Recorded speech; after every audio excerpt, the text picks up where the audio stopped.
Hello,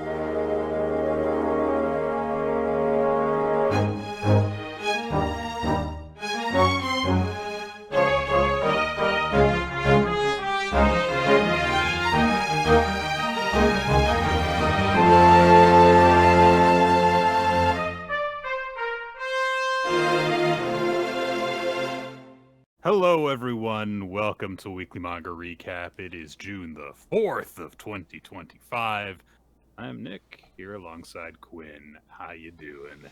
That's me. I'm doing great. I haven't caught any kind of reverse bounce back sickness, like where they're like, all right, we'll let you be healthy for 1 week, but that's actually not the norm anymore. You're just going to always be sick, which is how I always feel when I get sick. I'm like, well, I guess it's just this forever.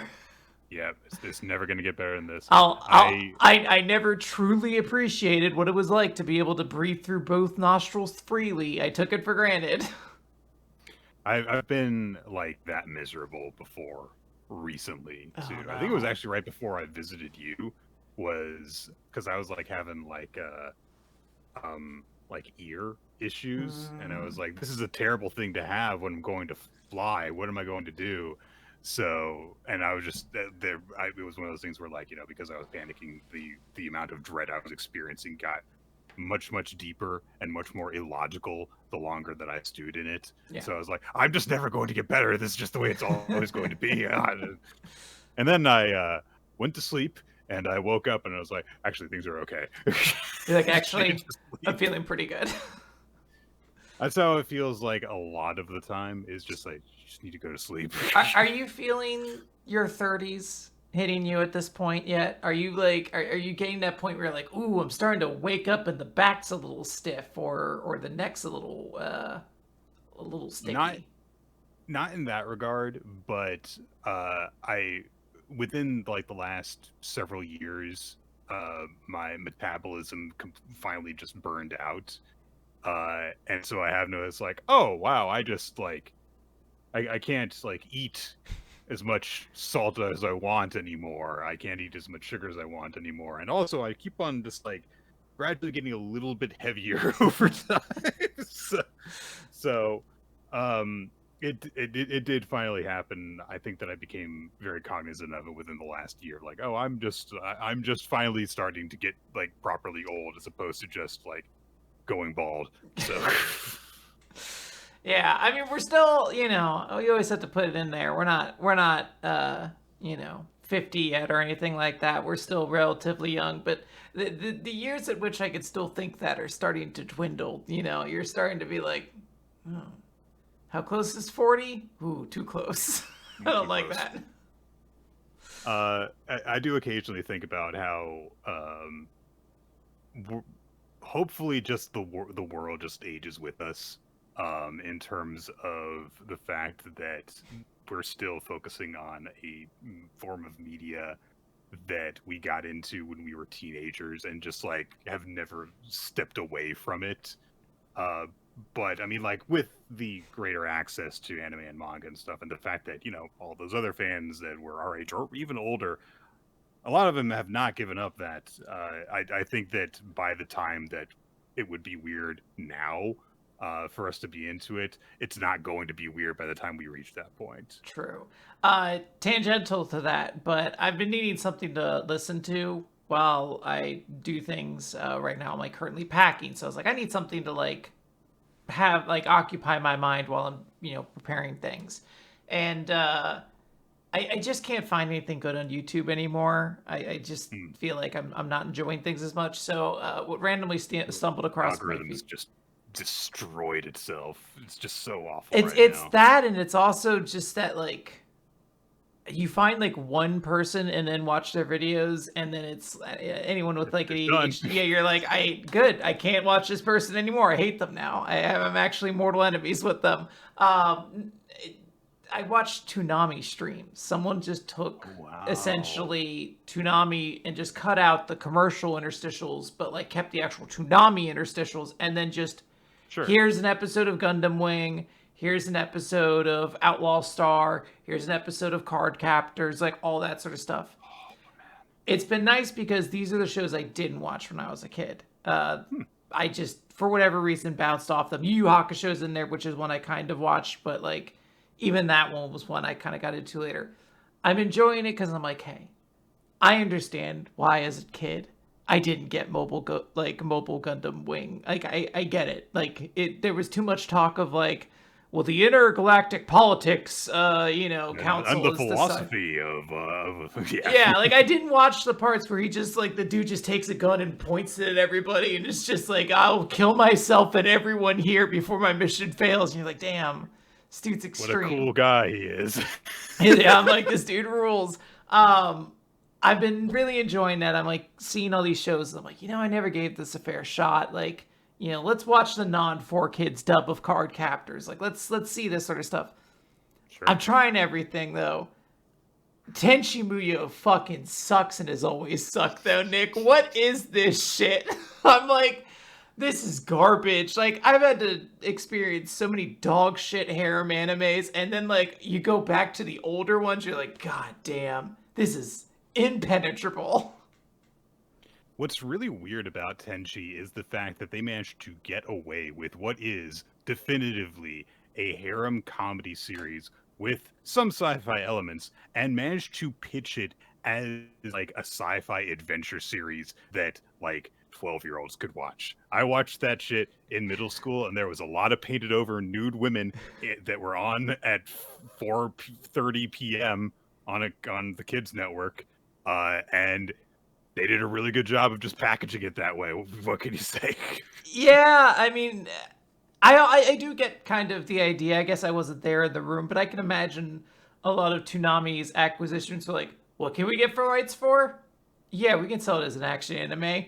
Like, they're working pretty hard with Card Captor Soccer as it is, where they're just like, don't you worry. She fights like monsters and shit. Like, ignore the 20 minutes of thinking about boys beforehand. Eventually, there'll be a ghost to fight or something. Come on. There's so much weird meddling that happened in all those shows. Yeah. Card Captors especially, though, when they were like, Ron shows up in episode 20. Nah. Episode 1, baby. Well, that's the thing, because this is the not for kids adaptation of Right. Card Captor. So it seems to be it's very different for me. I'm like, yeah, where's the dude with the sword? He was always around as like the little rival. Why does the teddy bear not sound like it's like a gruff New Yorker who just like came into my house? I do have a great fondness for 4 kids dub Kitaro. Yeah. Anyway, that's enough of my tangents. We should, I suppose, get into the manga that we took as a recommendation this week, which is Rugby Rumble. This has been going in Jump Plus for about a year and a half by Daisuke Miyata. It's also called Saikyo no Uta, which means the strongest poem, which doesn't make sense unless you read one specific chapter of the manga. But it's a rugby sports manga. It's about a wild kid named Kinzan who grew up in the sticks, but he's bored out there, goes to high school in the city and wants to kind of cause some chaos, wants to fight people because he thinks it's fun. But everyone's like, no, you cannot fight. You will get in trouble. It is illegal. You are not allowed to do that. But he ends up challenging some people on the rugby team, and the captain of the rugby team, Kiyoshi, decides to fight him in a rugby match and beats him in actual rugby. And Kinzan takes a liking to it because he's a big wild guy who likes being able to just tackle dudes. So the team that he joins is basically like a just for fun team when he joins it, because everyone's like, look, there's this team of guys that were the all Japan under 15 team a few years ago, and they were amazing. They were generational talents, and they beat the world, won the like under 15 World Cup, and like half of the players that are on that team are on opposing teams in our prefecture, so we are not going to win against them, so let's just play for fun instead. And then this absolute game changer guy, Kinzan, shows up, and things start to change there, where they start to think, well, maybe we do actually stand a chance against these guys, and some of them start to play more seriously, and Kinzan's rugby journey begins. Yes. It is a sport about, or a manga about rugby. And I will open by saying right now, I understand it is poor form to make comparisons to I Shield 21 exclusively on this show. I am going to say it is very difficult because the sports of rugby and American football are very, very similar and have very similar philosophies, but I will do my best not to bring it up. However, I will just say very flatly, this is not as good as Ice Shield 21, and as such colored my perception of most of the series. But I will still speak to it as its own series, which I think is fun and unique, but also kind of boring. I don't think I understand how to play rugby, and I've read 60 chapters of this manga. It does seem as though there is not a lot in the way of actually explaining the rules of the sport. Yeah. There are certain conventions that are explained, like the way that a scrum works, for example. It's I understood like okay, whenever there is like an out of bounds or a stop play or whatever, they do this instead of like a face off in hockey, for example. So if your team is really bad at those, then it's a really huge detriment to them. I got that point. Yeah. It was pushed very well in like that second big important match that they have. But it's really just seems like the big appeal of the series. Like it's fun to see these kids tackle each other, honestly. And fair. And look, if your thing is big muscly people just like ramming into each other, I think you're going to enjoy a portion of this series. And I say muscular people because there are some very muscular women who show up later. I don't know how the internet isn't more aware of like the British rugby coach lady, but I was like, look, if you read Tokyo Red Hood or whatever the fuck, Hunters Guild Red whatever, if you wanted that and you were like, I need someone like Debonair Diamond in my life again, she's here. She's in Rugby Rumble. She's fucking enormous. Her thighs are the size of my head. I thought there is a particular shot of her in shorts that I was like, oh my god. And it's just kind of like passed over, but it does feel like a lot of the sex appeal of the series is just kind of there. Yeah. Because I mean, let's be real, there's a lot of very athletic looking young men in this series, which I'm sure is a huge portion of why it's still going. There is kind of that vibe that a lot of sports series have, just like, look, there's just like a bunch of young looking athletic guys that are all, really exerting themselves, but they're also really supporting each other and stuff. And I get that. That's like a big reason why like shonen sports series do catch on if they do, is that there just is that. A lot of the things in this series I however feel aren't really as purposeful as maybe they could be. And I mean that in like kind of like across the board. Um I think that it's an occasionally exciting series when like a big play happens, but a lot of times it feels like the matches that you get aren't really built around the tension leading up into that big play. This is a lighthearted and occasionally amusing series, but it doesn't feel like it's as consistently funny as it should be. And there are some good character beats every now and again in the series, but I really feel like the big thing that's holding me back from getting into this is that there's not a strict adherence to like character bibles and character motivations and what drives people and influences them.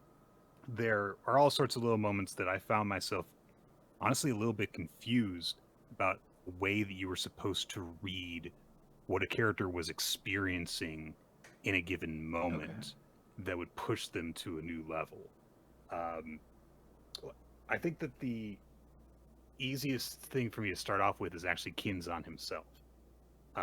Because a point that is made is that he's this wild kid who is just kind of bored out in the sticks where there's really, like nothing to do after a certain point because he's the only really strong, young, wild kid in his village. There's nobody that he can relate to there.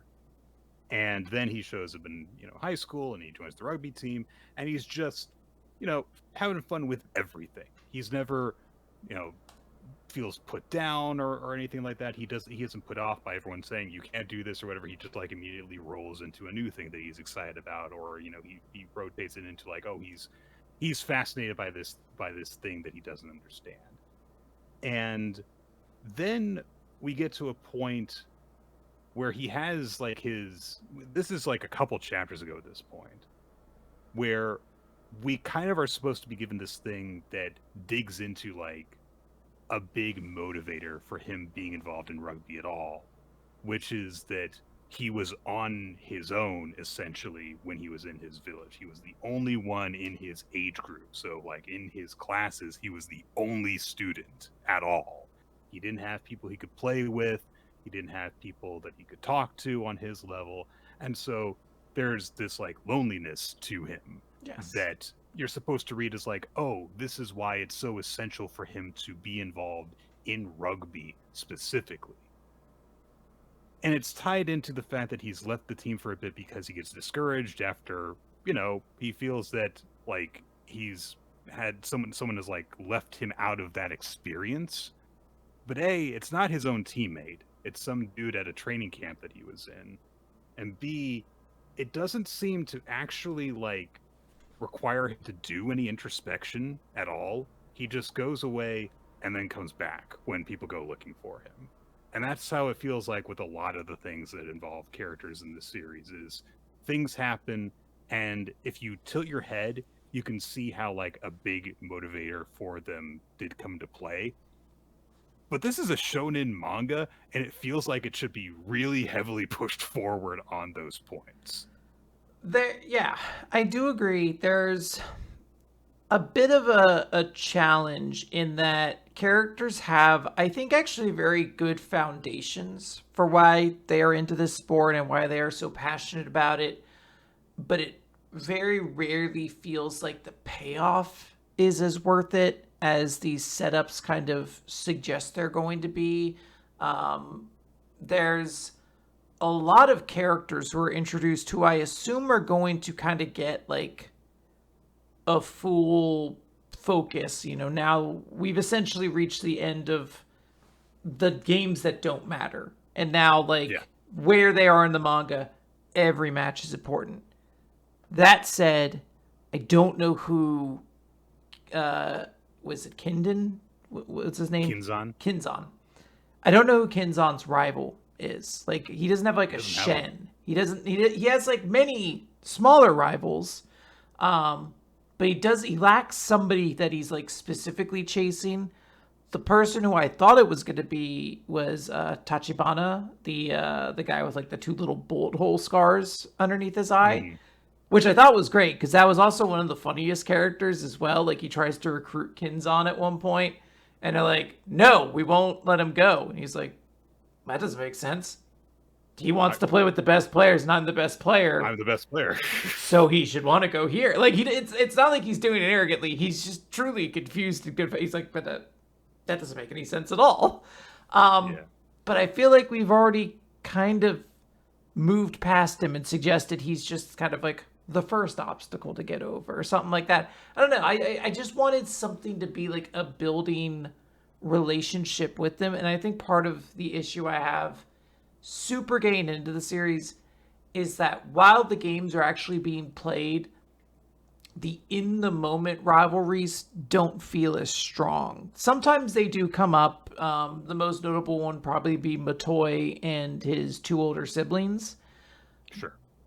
But like there's a couple times where I'm like, I mean, who, like, no one's interacting with each other. You just kind of occasionally, I'm like, I really want this, and they score. And then the next like play, they'll be like, but we got scored on or something like that. And you're just like, it's not really like a fun back and forth and like proper motivations and stuff that like gets me into the sport.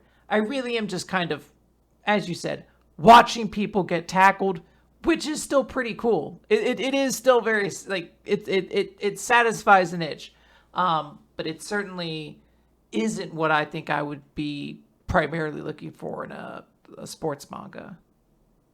The Matoi thing is one of those that I did in the moment have a thought of, okay, I don't really understand what's supposed to be going on here. They make a big deal out of the fact that Matoi, he's got two twin older brothers that are part of the perfect squad. They're on that under 15 team that like won the World Rugby Championship, whatever you call it. And so he lives in their shadow. But there's kind of a lot of circling around in terms of what that means for their relationship. And I think a big part of the problem with getting into this series is nobody in these rugby teams is an asshole. They're all nice to each other at different levels. There are occasionally moments where like someone gets too big a head or someone, like talks some trash and stuff like that.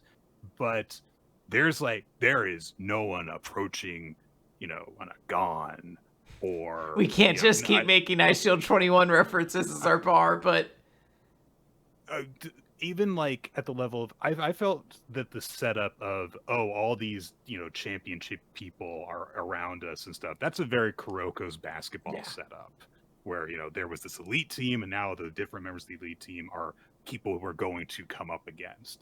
And because not only are they coming up against those guys in like every match, but also every team has like 3 of them on it, it really starts to not feel special when you come across them very quickly. It was to a point where there's a couple times where I'm like, is that a perfect squad member? I can't tell. He's kind of being included with the other perfect squad people, but I don't think they introduced them as one of the perfect squad members, so I don't know. And I'll be honest, half of a rugby team is made up of people in the fucking pile, and they don't do shit with that. There is one match where it's relevant, and after that point, that is just an amorphous blob where a ball pops out of at some point, and there is like no other focus. The match that focuses on that is my favorite in the series. It is probably the best match, I'll be honest. It's, it does provide something. It's one of those things where you're like, I get it's not the exciting part, but like, you had to show it at some point. It really is just that one match, and then every other time they'll just occasionally show the one dude on the line, and then Munakata. They'll just be like, all right, things are going on. We got the ball. Let's try to get a try. It is still satisfying, and I do like the art, and I'm just starving for like a good sports manga. So I definitely enjoyed my time here. But that said, I don't think this is a series that I'm going to keep reading, like checking out new chapters of, at least not anytime soon. I could see myself maybe binging it after a while has passed, but this isn't a compelling enough of a cast for me. We have a couple like lead characters. None of them are necessarily my cup of tea, so that's already kind of a detriment going on, but it's also a series that very quickly forgets that women exist. Isn't there one that's supposed to be on the team too? They make a big point. I'm confused by that. I don't know such a big point when 2 new members join the team, but they're both women. One of them is there to be a second manager, and then the other one is like, and I play rugby. And girl, yeah. I did not really. I think that I just missed when she was actually properly introduced, because there's just this girl who shows up wearing a rugby helmet, who again never does anything. She's not on the starting squad. Like, I did check in the most recent match, and I was like, yeah, she's not any of the members of this. So I don't even know if this is like a thing where she is going to play on the male rugby team, just because like there's not enough players to presumably facilitate a women's rugby league. Or I have no idea. I don't know if rugby is even big in Japan. This all could be nonsense. This could be like when they were like, yeah, of course there's like 30 American football teams in Japan. Why wouldn't there be? She strikes me as being more like a mascot character, like in terms of like, there are some elements of this that are kind of like PR for rugby as a whole, it feels like. Mm. There will be like some extra chapters where they talk about like, oh, the Rugby Association has like changed some like rules and terminology and stuff like that. And she gets featured in a disproportionate number of them. And I think the idea is just to go, women play rugby too. Which would be nice to see a women's rugby match then, if you're going to do that. Um, I do think that the series is missing a little bit of rocket fuel for me. You know what it There, needs, Nick? what's that? It needs that fucking Hokoshu deer motherfucker who just sits in the stands and Yes, explains the game. It really needs someone like that. it needs an Onihei, yeah. Yeah. Which I thought that they were gonna do actually with the one nerdy guy who like names Kinzan's moves Yeah. early on in the series, but he fades away kind of quickly. I very much appreciate having that kind of bench player as a peanut gallery person, like the one who's like, nerdy, knows everything, but isn't a very good player, so they're always riding the bench. That's a very easy way to help the audience who aren't familiar with rugby to get into something is by having like someone with an actual character go through it. There's like, a few things that I did really like when they were done like one time. That secondary manager you mentioned, she's like the main manager's like classmate who shows up one time to like support the team, just kind of cheer and stuff, and she gets like really heavily invested in it by the end of the game, and that was kind of cool to see. But then she's just kind of like occasionally over there and not really doing all that much important. Um, it really does feel like there needs to be a little bit of follow through and a lot of character aspects. And I'll tell you the one that really did make me realize like why all of these were bothering me. It's so so Kiyoshi, who is the deuteragonist of the story, he's the captain of the team. He is kind of like Kinzan's guide. Like without him, Kinzan doesn't know what the hell to do and stuff. So he is just as critical to the team as Kinzan is, as gets proven in one match where he's injured and he has to stay out of it. And a big part of Kiyoshi's backstory is that he tried out for the perfect squad, and not only did he fail, he got trucked by the first player that they have a match against. He got tackled so hard that he like broke multiple bones and got a concussion and had to be carted out. So there is an existing trauma there. They end up having a match against the guy in Kinzan's first official match. Kinzan basically single-handedly wins the game for them. And then they have a real match against that team because it was basically like that guy coming back from injury and a bunch of second stringers, and now they're going up against the real lineup, and he's at 100% strength. And they have to put their all into doing it, and Kiyoshi has to at one point put his body on the line and take a hit from the guy again. And he gives Kinzan an opening to win the game, and then they get the point conversion and they win. But Kiyoshi fucks up his leg because of that, and so he has to sit out the next game. And the way it takes place is like you see that he's warming up and stuff, and he's not making the kicks that he's always making. And so Kinzan, who is shown to have like absurd senses and notices everything, he tells him at the beginning of the match, "Hey, sorry, you're injured, right? You can't play." And I was so pissed that this was not a big deal. Like it was just he just sits out. Like he goes, "But yeah," and it's like there is so much there that you can do. He has trauma from getting injured. He gave up on rugby, playing it seriously, and now is just coming back into it, and he has hopes of actually reaching that level that he had given up on because of, to an extent, an injury, and now an injury takes him back out of it. That should be such a big deal for him. That is a missed opportunity to not have an explosion of drama happen right there. It is a layup that you just spike down and miss the rim completely. It was a very strange move just to have kids and be like, "Hey, but he can't play." All right. You're like, I guess we lose. "Oh, okay. We don't want to make like a bigger deal about whatever." Um, I will say that I still enjoyed some of my time. I think the art's pretty cool to look at. I do like that there's a variety of body types, and like also Yeah. the series seems to be pretty comfortable with itself because like multiple characters have some of the dumbest looking haircuts in the world when they put on their rugby helmet. Like truly, just a abhorrent fashion style. But I appreciate getting to let like all these like big muscular guys like look kind of goofy and silly and showing like squat rotund buff guys and like, hey, here's what the line members look like. They're completely different than the physiques of everyone else. And I don't know, I just appreciate that the manga allows a lot of like visual differences in silhouettes. It's appreciated. Yeah.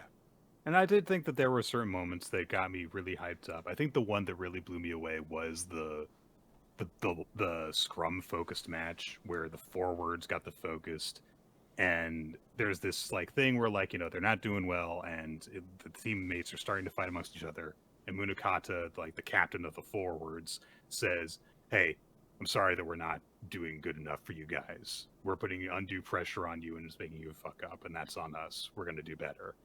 And then that makes everyone suddenly who had been at each other's throats get really self-conscious because they're like, "Oh, but I haven't been carrying my weight. I'm sorry that I'm fucking up." And Munakata says, "I don't care if you make 100 mistakes. I care that you try 100 times."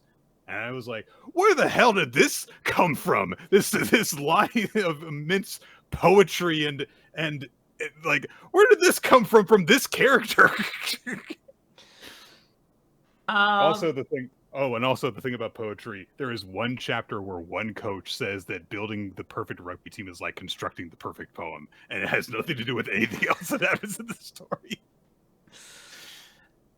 So, with all that said, I think I still can recommend this series to some folks. Like, if you are looking for another sports manga, if you're like us, you're craving it, this is one I think you could check out, see if you dig, especially if you really like muscular characters or like big beefy characters. But bara, I think, is like the term. I don't know if this is Mhm. specifically bara adjacent, but it feels like if you're into muscular guys, you'd have a good time with this. But also just it's a pretty fun sports manga, but just don't expect it to be like super deep or like super into the game. As I said, I'm coming out of this still knowing very little about how rugby is actually played, but that's fine. I don't think you can go wrong with recommending this to someone who is really super into rugby. Like it's inoffensive. It's not uh, difficult to read. I got through like 50 chapters of this once I finally sat down and started focusing on it within like 2 days. Yeah. Uh, so it's easy to consume, nothing bad in it, and it's just a matter of like if you really want this to be like an A plus plus sports manga, you might be a bit disappointed. Don't set your expectations too high.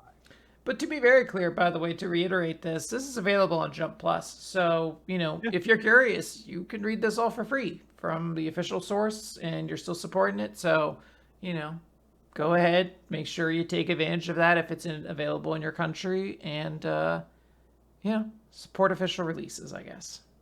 yeah. But now we have to get to some other stuff. Then it's The recap recap. portion of Weekly Manga Recap. That's right. It's Ichi the Witch to start things off with. 36th Hunt Steak. That's like what is that steak? Yes. Not a meat steak. Now, Anyway, what if it's a steak like through a vampire's heart? maybe that's it. It's spelled the same as what's at Okay, stake. so there we go. So, yeah. All right, we begin this with the Joyous Sorrow Magic mocking Ichi, saying that the Magic's trials are whimsical, fickle, and utterly unfair, and points out that, like, I never, intended you guys to have any shot at passing my trial, as Gokuraku starts to really, really, really synchro up and continue to go berserk as he's trying to break out of the web binding that Ichi put on him. We get a 2-page color spread that kind of like comes out of Gokuraku just screaming madly. Uh, cut from that to look at the cute look at the cute image of everybody, And it's all yay. my friends. Little stickers of some of the magics that they use. Those are adorable too. I was like, fuck, man, you're gonna be able to make plushies out of some of these fucking things. Absolutely. They're gonna make so much money. But Gokuraku continues to struggle, and the Joyosara says, like, yo, I'm amazed that he can still struggle like that. This is like a superhuman feat. Which means, and Gokuraku's synchro just keeps on going up. He summons more and more power from the magical enhancements of his body, until, as he rips his way out of the webs, his body just bursts open. These tubes burst out of his torso and start spraying weird goop everywhere. And as he goes all the way up to 80% synchro. And the Joyosara Magic just thinks this is hilarious because it's like, he's not even freaking human anymore. He's modified his body so much. Now, Nick, I don't want to tip my hand to the end of the week, but if you're ever looking for a quick way to get me super excited about a character, reveal that they're a cyborg to me. And I'm so much more, like, I was already on the Gokuraku train, but now I'm like buying all the stocks I can. Gokuraku coin, I don't even know how to transfer Bitcoin, but I'm getting thousands of them. So yeah, of course we knew that Gokuraku had modified like his arms and his spine and stuff. Apparently that just goes all everywhere. I was gonna say, apparently he Frankied himself, essentially. He's like, actually, I'm gonna rebuild my entire body. And the Joyosara Magic is like, I did think that something was kind of off, but I guess it's just that, there's not a whole lot of him left that's human now. But he's at his limit. He's gonna die before he ever even becomes sane again. This is but he says, this is a far cry from the warped masterpieces the Lord World Hater creates. But you came to be because of me. You're a work of artistic tragedy. So thank you, Gokuraku, for hating me. Because right now, you're the ugliest and most tragic you could ever be. Ichi gets tired of him talking and throws his knife into the magic's throat. As you do, you just you get a little tired of them, and you're like, all right, well, I'm gonna hurl my knife into their throat. That'll solve the problem. Ichi has, of course, disarmed himself by doing this, which the Joyosara thinks is hilarious. That's why we don't do it. That's right. When you throw the knife, you don't get it back. Excuse me, can I just... Hey, thank you. I actually need that. If I could just... That's kind of stuck. Do you mind if I'm going to tug real hard?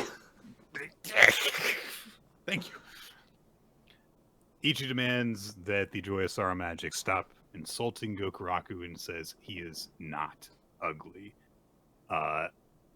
But this time Gokuraku stalks towards Ichi. Ichi has no weapon now, but Ichi says Bakugami is your prey, right, Gokuraku?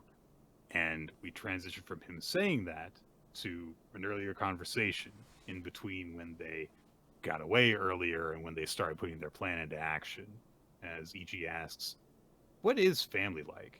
Because, like, I just kind of made a family recently, I think, but I don't really understand it. And so Gokuraku explains, well, for me, it's like a big, sturdy stake stuck in the ground right next to you. It's always there when you need to lean on it. If I'm tired or if I'm hurting, it's there to support me. Even if I fall flat on my face, with that stake there, I can pull myself back up again. Oh, that's the kind of stake they mean. They mean an actual, like, vampire stake. An actual physical vampire stake, but you stick it in the ground because it's a supporting stake. Oh, that's right! You can use a stake for actual things besides killing vampires. Yeah, they didn't just come into existence in order to kill vampires, I guess. In my mind, I'm like, yeah, the iconic weapon, the stake, used exclusively to kill vampires. And then I'm like, oh, right, camping.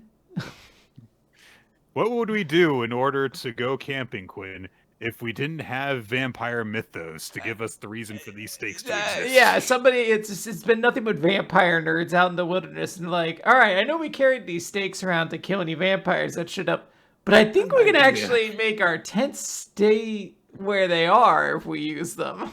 Oh man, I was just like throwing it on top of a bunch of sticks and hoping it would stay in place this whole time. And if we imagine the Earth as one giant vampire with many hearts all over it, it's kind of like killing a great many vampires every time we do it.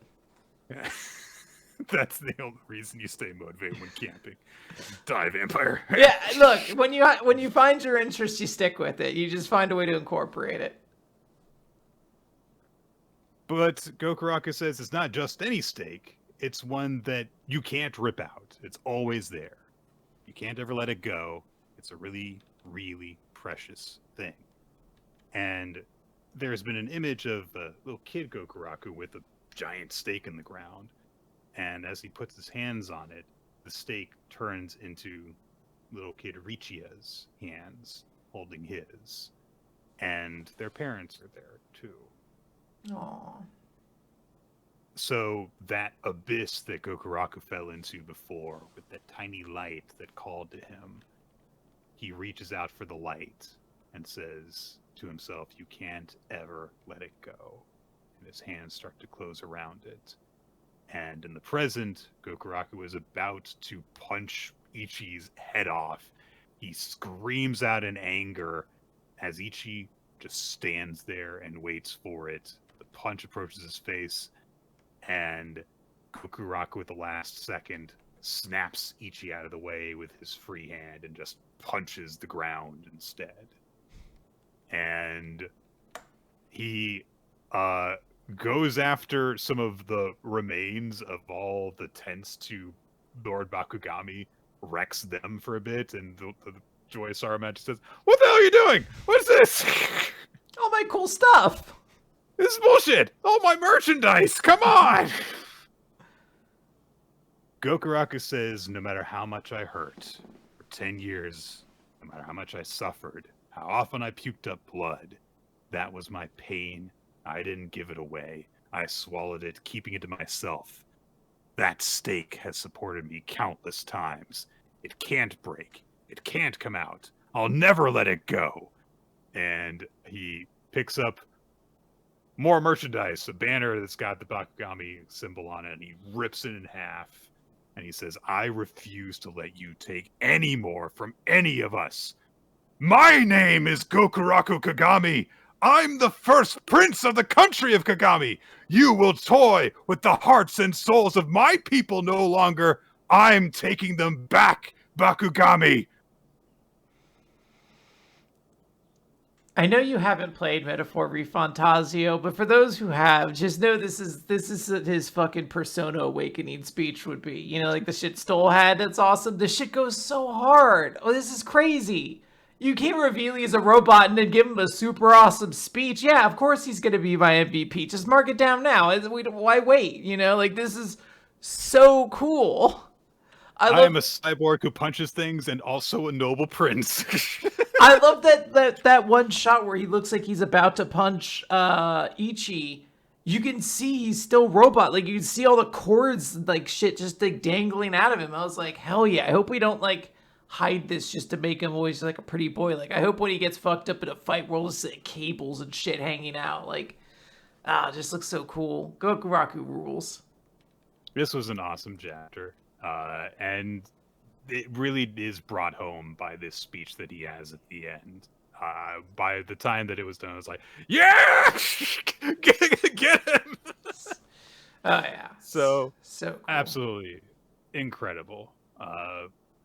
Let's keep the ball rolling. We got more manga to do. We got Dandadan. Dandadan. Nick, this is chapter 196. Let's blow away that typhoon. So everybody is safely back in their seats because the plane's being attacked by sharks.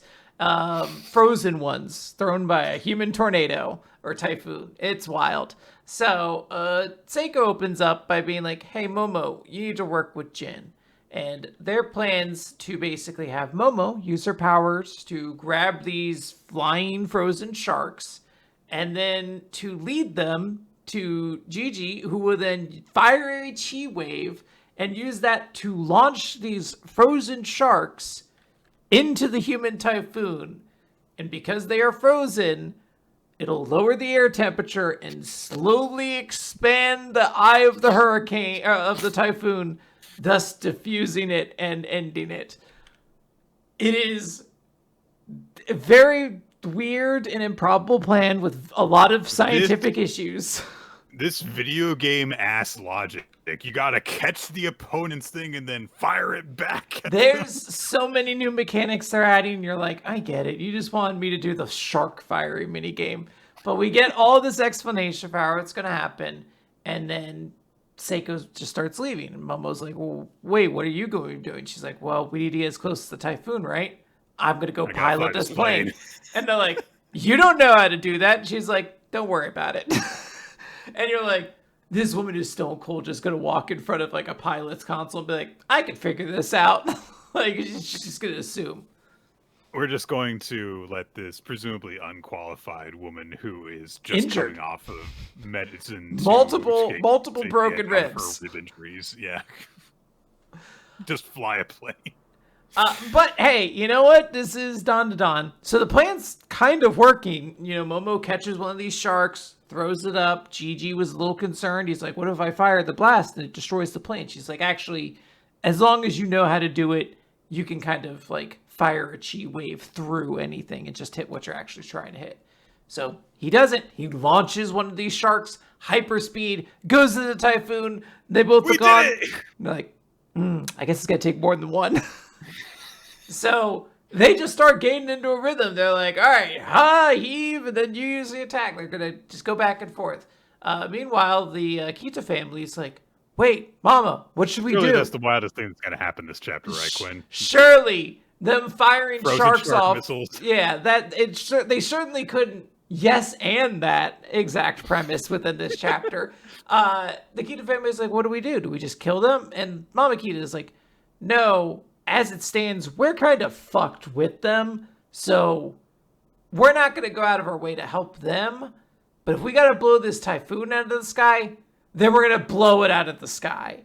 And she, of course, uses her iconic Jennifer Lopez Anaconda attack to basically explode her way into the... I just like the idea that mangakas now are all little movie nerds. And they all just put little movie references inside of their mangas. I don't know why. In the same way, I don't know why. 1997 classic. Nick, I saw it in theaters. It sucked. It's an awful movie. But yes, I saw that one in theaters. I should not have been seeing it in theaters, but no, I did. What are you gonna do? That's why I'm kind of like 7. Yeah, I know. I really don't like snakes now. As a result, I really don't. Look, I have a lot of trauma. My dad took me to that. I have a lot of trauma connected to my dad just taking me to events that he shouldn't have. This and the haunted house that he took me to when I was like 5 and I did not want to go. And he's like, no, it'll be fun. It'll be fun. I really think my anxiety started in that exact moment. Like on that ride, I was like, oh, here's where it all begins. Mom, anyway, busts open into the cargo hold of the plane, goes down there, pulls out a perfume called Eau de Worm, and sprinkles it on something. And Nick, what would you know shows up but the Mongolian death worm, launching itself straight out of the plane like an enormous giant snake would have to. It's a good thing that the plane's not collapsing under the weight of this giant creature or anything like that. It's just fine. Don't worry, it's fine. They note that, yes, while the Great Worm was defeated before and killed by Momo Ayase, they found a miracle serpent eggs left afterwards, so they're able to raise its hatchlings. However, because they weren't able to feed it humans, it doesn't have many of its powers. But it is still a giant worm. Gigi asks, how did you bring a giant thing like that along? And her answer is, easy. If you dry it out, it folds up and packs away very nice. You just need to sprinkle some water on it. You're like, sure, why not? This thing is the size of a building. She pussy. Gigi. She kept it in like a tuna can. I was gonna say, like, she really deflated it. This is like when you open up a box, like it was like 2x2 box, and you're like, fuck, I gotta fit a whole mattress in this. It's never gonna fit back, right? But no, she'll just drain the air out of it. It'll be fine. Gigi's, of course, like, oh god, this sounds like a big problem. How are we gonna deal with this? But Momo's like, wait, no. It's eating the sharks, and we can see the Great Serpent is just chowing down on sharks. As Mamakita's like, yes, eat your fill. And then spit those sharks at that detestable typhoon! And we end the chapter on a 2-page spread of the Mongolian deathworm machine gun spewing frozen sharks into the typhoon. I feel as if I ever need to summarize in one explanation, in one chapter, what kind of series Dandadan is, it may be this chapter. They're being chased by a human typhoon that's firing frozen sharks at them, and they need to throw the frozen sharks back in order to get the typhoon to die down the way you dissipate a hurricane by making the temperature drop. But they can only use their psychic power so much, so someone summons a giant worm that eats the sharks and then spits them at the typhoon. And it all makes sense! It's the idea that also in this chapter, we're introduced to one method of doing this, of Momo grabbing the sharks and then hurling them up for Gigi. And then within the same chapter, they're like, but what if we just made a chain gun that did that as well? And you're like, sure, dog. Why not? You could do whatever, I guess. And it's pretty cool. I like this chapter. It's very fun. Yes. All right, let's go to the other extreme in terms of wild things happening. Hey, Nick, they almost finished it this Something week. Wild almost happened. We're so close for this being done. Don't you curse it. World Trigger, Chapter 253, The Away Mission Test, Part 44. Well, wait, are we doing 252 as well? Oh, I did. Automatically took me to the first. Are we doing two? Why were we doing 252? That was last month. What are you talking about? 252? I thought was. No, we got 2 chapters. No, 252 was last month. 253 and 254 is this. Gotcha. Month. I clicked the wrong one. Sorry about that. Osamu is coming out of the pod bed, and his team have a little bit of a conversation about that for a second, with Katori being the sane one and everyone else being crazy. That's just me. I'm with her. I wouldn't want to sleep in that fucking coffin bed. That thing looks awful. No, absolutely not. They get an announcement from the selection test team, and in particular from Usami, who says that she's got 5 points to go over for the final day of phase 1 of the test. And the first one is that, okay, your labor hours conclude at 7, but evaluation by the judges concludes at 6. So you can only communicate with the other squads until 6 o'clock, at which point you will have no further contact until phase 2 of the exam begins. Is this a thing that can happen? We've been here so long. I don't even know what I'm going to do when phase 2 starts, because phase 2 sounds like a big fun battle, Nick. I'm like, what'll I do when my characters aren't sitting in a room talking for 3 hours? Well, we have to wait until next month at least to find that out. Part 2 is that each captain is going to complete their captain's evaluation between 6 and 7. Then they talk about the phase 2 rules, which is like all squads in their squad rooms until phase 2 begins can't communicate with each other. Point 3, you'll get water during phase 2 of the exam. You ain't getting no food. So whatever food you got left, you got to be able to carry it with you in your containers for your personal effects. That's it. That's all the food you get. Point 4, phase 2 is long-term combat phase. The temp squads will go up against the A-rank squads in battle. More details will be provided at 7:15 p.m. Point 5, no special assignments today. So that's it. They just are gonna work on the rest of their stuff, and that's it. Katori brings up, what's this about a captain's evaluation you're supposed to do? And Sua says, like, yeah, I'm supposed to do a lot of points to you guys. Why didn't you mention it sooner? I was instructed specifically to not tell you guys about it. Fair enough. Yes.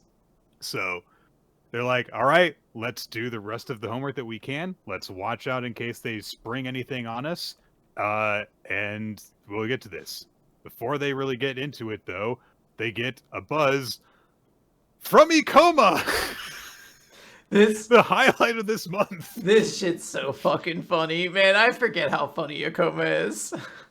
Ikoma writes a letter to all the other squads that reads, "Greetings and salutations to my provisional squad comrades. The gentle breeze upon my cheek foretells of the coming spring, and I do so hope that life is treating you all gently as well. It is I, Tatsuhiko Ikoma, the Red Frisia of Porter." Where did you get this window, Ikoma? There's no windows in the facility you're in right now. I love that. Like, how are you staring forlornly out of it? I love that he's talking about the gentle breeze of his cheek when you're like, all of us are locked in chambers. There's no breeze for any of us. The point that he makes in so many words, because this goes on for a while, yes. and it is fantastic. I love this. But the point that he makes is, look, we're only allowed to have so much food, and I used up the food that would, like, store well outside of bread, basically. So if any of you are willing to give us some of your extra food, I would really appreciate it. And he has a payment system that is amazing, and I will go into that. But before that, I want to point out that the real thing that he goes for is, it fills my heart with an aching pity to imagine Shinosuke, our growing boy, enduring such indignity without a word of complaint, so that dismal scene must not come to pass. I love he's like, think of the children. Think of our poor boy. You don't want to only eat fucking toast. And I'm like, wait, is that the dude? Because I thought he's like 17. What are you talking about? Our young Shinosuke. Our sweet baby boy. And I'm like, I think he could buy cigarettes. So he promises, like, if you are willing to contribute, then please do so by contacting me by 5 p.m. this evening. One lucky winner will receive me, Tatsuhiko Ikoma, as your servant for 1 day. Actually, okay, like that's all right. 2 more winners will each receive a 10-piece dorayaki set from Kanoya. All right, we got consolation prizes here. 4 additional winners will be offered the soul of none other than Satoshi Mizukami. I love that his response to that too is like, why Iona? I'm like, what is this team? The soul. I'm like, I don't think that's yours to offer up, dude. Hello to 4 different people. It's like, this is the third place prize, 2 steps down from me doing what you'll say for a day. By the way, there's like 12 teams, and they're one of them, and there's like 7 prizes to give out. I'm like, statistically, if you give him something, I think you make your monetary value back, assuming you could put a monetary value to a soul. You got at least a 1/3 chance of winning one of the captain's souls, Quinn. Oh my gosh, very funny. I love Akuma so much. Sua Squad does, after some discussion, agree to chip into that because, hey, we are all going to be on the same side come phase 2, so we should, actually be in each other's good graces. They proceed on from there to then be like, okay, we'll be ready for anything crazy to happen, like with the food, storage being messed with. But nothing happens. There's no impromptu tests. Everyone just diligently works on their homework the whole day, and we don't. I was like, I gasped when I got to the end of this chapter, and they were like, no way! It's time for the evaluation. I was like, we got there in a single chapter. We didn't, and there's another chapter this month. Like, I don't know what to do with my hands, but they still. He still found a way. Ashiara, you can't trust him. He still found a way to kind of fuck me on this. I did have a moment like, oh my god, are we actually going to finish this stretch of the exam this month? No, because chapter 254 is all about those captain's points, and we gotta get a discussion from everybody. every team about what they do and why they're doing it. Every team gets a chance, and then we leave it a cliffhanger for Suicide Squad. And that's what we're going to do next one. We didn't get finished with the captain's evaluations. Oh my god. There is something very interesting. A lot of the teams are trying different things. I do want to also like point out Ninamiya is like actually kind of a fucking bro in this one. Oh, yeah. Because he's offered it and he's like, so just to know, I assume that like all of our scores total are going to be what determines if we get to go on the away mission. And I know Emma and Chica are the two that really want to go. So I don't mind putting my fingers on the scale of that, especially because Emma's kind of not had a great performance, and just give you guys the 2 lion's share of all the points. And I'm like, that's a baller move for a dude who normally is a complete dickhead. There's a bunch of different approaches to it. The first one we see is just Kodera going, it's like 100 points each, boom, done. Yeah. Nick, some of them are like, let's what would put be it your philosophy? Would you just be like 100 points for everybody? I don't care. It would depend on what I was trying to do at the time, honestly. Like if I, had a dog in the fight, then I might do things one way or the other. Honestly, though, this is essentially a group exam, and I might just be brutally fucking honest about who I thought deserved it and who didn't. Wow, you would just be like, look, not for nothing, Quinn, but come on, you were killing us in geometry. Like, get your shit together, and you just start docking me points. It's not a matter of if you're doing bad. It's a matter of if you are not putting in as much effort as everybody else is. If it's the group project and we're all supposed to be helping out, there was literally one test that I took that was like entirely online, where it was like we were supposed to basically do a tax return thing. I'm an accountant, and so we were all trying to figure it out, and we were given like a thing to follow, and then there was a corrected version of it that someone on my team found, and we kind of shared it around, and then I looked at everyone's stuff afterwards, and I saw that basically there was someone who just like took the example and just was like, oh, I'm done, and didn't like make any contributions otherwise. And I was like, well, on the self-assessment thing that comes out, I'm going to point that out, that, they just kind of like copied the result and didn't actually contribute, because I don't think it's fair that all of us were working together and they just cashed in on the results without actually helping us do anything. Like, that's just how I feel about the situation and like that. I'd feel bad if I didn't give everyone all the points they could get. So I would just give up all of my points to everybody else and then apologize. I mean, if I wanted to go on the mission, that's not fucking happening. Yeah, if I was like, Chica, I tried really hard to get you over there and to find your friend, but I don't think it's happening. Or brother, what's your motivation? I've forgotten. It's been 1,000 years. I don't remember what your voice sounds like. Mizukami, interestingly, just sacrifices all his own points to give everyone else 25 extra after he did a lot of makes a lot of sense, though. Mm-hmm. So there's a bunch of different approaches that we do get to see. The ones that are actually important are just going to be, Tamakoma 2. As we said, Chika and Amma had Ninamiya, kind of like tilting things in their favor. Wakamura squad goes over stuff and they disagree on, and it's Hosoe who says like, no, we're not going to do an even split. I don't think that's fair. So Hughes ends up with 200 points, and then Yuma ends up with 150 points on Utagawa squad. Utagawa basically sacrifices most of his points, and Shiki also sacrifices a few of hers. So that's basically it. We end that everything on Sua saying, let's get through this captain's eval nice and quick. The fucking gall of you to say it like that. I swear to God. Because there's like a real moment where I was like, we're getting through a lot of these. If we get through Sua and we can kind of wrap this up, we're done. Like, I know there's going to be like the fallout from like there's going to be a period of adjustment before they start the next test or whatever that we're going to have to read through. There's probably going to be like a coffee break exam where everyone gets to meet up in like the lounge and be like, well, that's fucking crazy, wasn't it? Or something along those lines.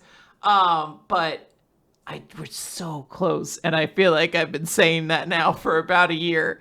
I don't know what's sort of reality anymore when it comes to this series, Nick. I just know we're living through history. We're living through like what back in the day would have been like a TV trope century where they're like, yeah, and then remember when World Trigger was nothing but a quiz and a game design manga for fucking 4 years. Oh boy. All right. Embers! Remember the name. Chapter 17, Unexpected. Hey, so, nothing ever changes. Soccer's boring. This is a great pitch for this series, man.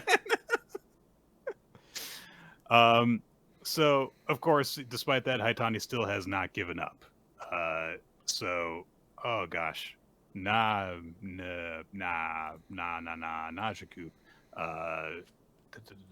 Kurabayashi's ace, Yuza Nerima, that's his name. So Nerima is still playing, outrunning everybody, outpowering everybody, goes to score, looks like he's going to get it into the corner, and it looks like that's going to just continue to put the game out of reach. But there is a legitimately really cool moment where Haitani comes sliding in and knocks the ball out right at the very last second. It has already gotten past the keeper, and he is the last line of defense, and he knocks it out. Cool moment. So Nerima makes note of that, and he's like, there was barely a second between the moment that I dipped and when I shot, and he actually made it there. He actually made it back. So he is actually paying attention to Haitani at this point. And so everyone takes notice of the fact that he did this incredible play. His teammates rush over to him. They're like, hey, are you all right? And he's like, I'm fine. And then Haitani says to Takami, you okay? Because you can still, run. You can still, attack them and stuff. And he says, I can't outrun Nerima. I don't have a chance. And Haitani says, I can't stop his dribbling or his shooting, but I can stop him from scoring. Just because he beat you in one thing, that's not a reason to give up on the whole game. And, he was like, that's my only thing, though. We didn't have time to actually establish any other tools that could have in the series. We didn't really, give me time to really go over my stuff, per se. We kind of had to rush into things real quick. I didn't get a power up at any point. But Haitani says, look, we've got time, so we might as well just, try something. And Yuga says, it's not going to work. And Haitani says, it will. It's not like we're down 7 goals with 10 seconds on the clock this time. You're just going to give up already? And Yuga looks down at himself, and he, is just kind of left with that. Nerima, meanwhile, is kind of befuddled because he's like, I didn't foresee the possibility that my goal would be blocked. I should have foreseen that possibility. Why didn't I see it coming? Did I just overlook him? Or could I not see him at all? And he remembers what his coach said about, hey, what if there's someone better than you? And he's like, no, that's not it. He rushes off to advance the ball again, comes up to Haitani, and so he's like, okay, he's not trying to come after me, so I won't be able to just bounce him back this time. And Haitani kind of laughs about while they're just jockeying back and forth. And Nerima's like, oh, I see. You're laughing because you're not actually seriously trying anymore. You've just given up. And Haitani says, no, I'm laughing because I'm having fun. I haven't spent a lot of time with guys like you on the field before. And Nerima's like, what is fun? It does not compute. And so he starts trying to get into Haitani's philosophy, and he's like, I'm here to play against you, not to answer your questions. You can talk to me after the game's done, though. I do really like, he's like, I'm not super into the interview thing, so we could talk afterwards if you want, but right now I just want to play you. And Nerima's like, I'm not interested in you. Well, then stop asking me questions. Really? Then don't ask. I won't then. And then you're like, all right, dudes, can you just kiss at this point? If you're going to just keep flirting. He again analyzes Haitani's possible motions, and he's like, all right, I saw him. I just overlooked him last time. It's fine. All I gotta do is score another goal on you, and just like all the rest, you'll and Haitani does this quick dart back around to get in front of him again and says, "Where are you going, Nerima?" And this time Nerima's like, "Wait, what the hell just happened?" And he's like, "Did he adjust? What did he do? He didn't adjust to move with me, so that means..." And the coach is like, "Oh, he just did it in time. He just moved faster than you. He starts last, but he finishes first. That's him. To you, Nerima, he's unexpected." Dun dun dun dun dun dun. And that could have been where we ended the chapter, but Honestly, we got kind of like we gotta fit everything in here. We don't have a lot of time, so you also has a moment at the end of the chapter. No, like, by the way, also this one guy, he was also kind of like a deuteragonist, so we need to do something for him. I would have loved to be in the world that actually got to have this match like actually properly explored. It does seem like there's a lot of stuff that could have been done here. That is really, it's not being totally undone, but it is being harmed by having to fit, like 2 chapters in the space of 3 chapters in the space of 2 at times. There's a very solid, I think I maybe mentioned it last week or something like that. Like, Haitani is cool. Like, he is just a cool lead for this kind of series. And I think it would have been really fun to just naturally get excited about the cool plays he does, like saving the ball after it's even gotten past the goalkeeper because he just moves so fast. And just like the terrifying moment of like, this dude is unexpected. He is defied all of your logic and all of your expectations, all that sort of stuff. He is beyond that. That's how scary this guy is. Could be really, really cool. I also don't doubt that Kick Guy is also pretty cool too. But we didn't really get to explore him that much. It's all he kicks real good. He shoots and scores. Except this time he's not shooting, so he's not scoring.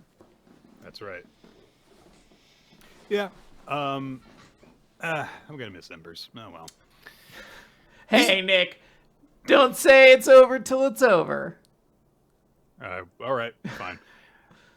Hima-Ten, chapter number 44, School Festival Kana. Just in case you didn't know it was a Kana chapter, here she is in a bikini. So, it's the School Festival as well, and it's in full swing as we begin this chapter. Iemori is, kind of just like helping out with the organizational stuff as we were hinted last time. He's, like giving stuff to keep pamphlets out to people.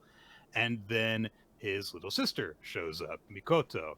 And not only that, but she has a friend with her, so that the supporting cast is gradually like growing like buds, like an amoeba, or like a coral reef. Like a little bit is coming out over here too, and so they have shown up to do school festival stuff.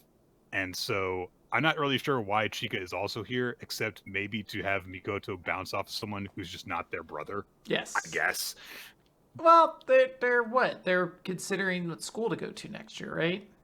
Yes. So that's the excuse, basically. Yeah. But Mikoto is also like, I know about Kana, obviously, and she's clearly, likes Kana and wants Iemori to date her. But she's like, but I also heard that there were 2 others, and if they're able to, stand up to Kana, then they've got to be, ridiculously gorgeous. And so she and Chika come across Honoka, who is dressed for serving food. She's got an apron on and stuff. And Chika's immediately like, "Oh my god, are you Kana?" Because Honoka is also very pretty. And so that's just kind of her first instinct. But then they bring up the fact that so Honoka actually gets to introduce herself properly to Mikoto for the first time because they've never met before. Himari is also there, and she's upset because, of course, at this stage, she's got it bad for Iemori, and she's like, "I want to introduce myself to Iemori's little sister, but I'm dressed all plain in this apron and my glasses and barely any makeup." Yes, and you still look great. I love I'm almost makeupless, and I'm like, girl, you couldn't take all of it off for a day. You still put a little something on. I need to be able to cut meat. You're 16 years old, girl. What are you hiding? Right. So She just wants to be able to make a good first impression when she does get to meet them.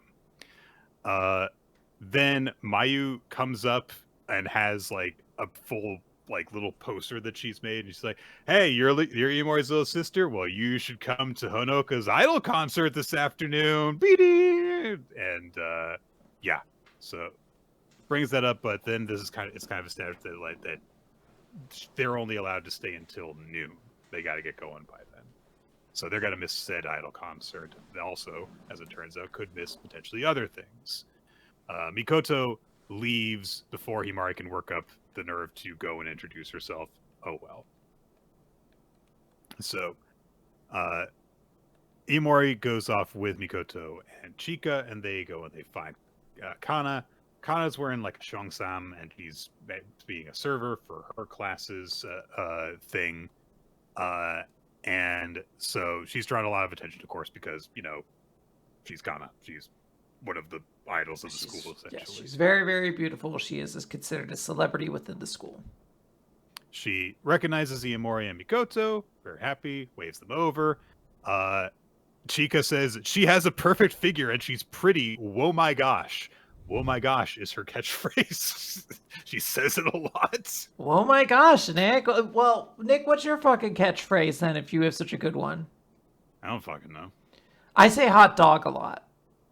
Well, good for you. Yeah, it's like a catchphrase. You don't have anything. If they ever make a Nick t-shirt, it's just going to be a skull, which you'll love. Nice. You'll wear it all the time. You're like, sweet, this is the best. This is the best. I got to wear a skull shirt, and I didn't have to spend time coming up with a catchphrase. There's no words on it. It's just a skull. It's just very much all I want. Yeah, I didn't even clock that you're wearing a shirt with a skull on it until I said that. It's a Dungeons and Dragons skull shirt, too. One for every season. Do you have like a business casual skull shirt? Oh, man. Like a button-up that has a skull on it? No, not buttons. I hate buttons. Like a polo with a skull on it.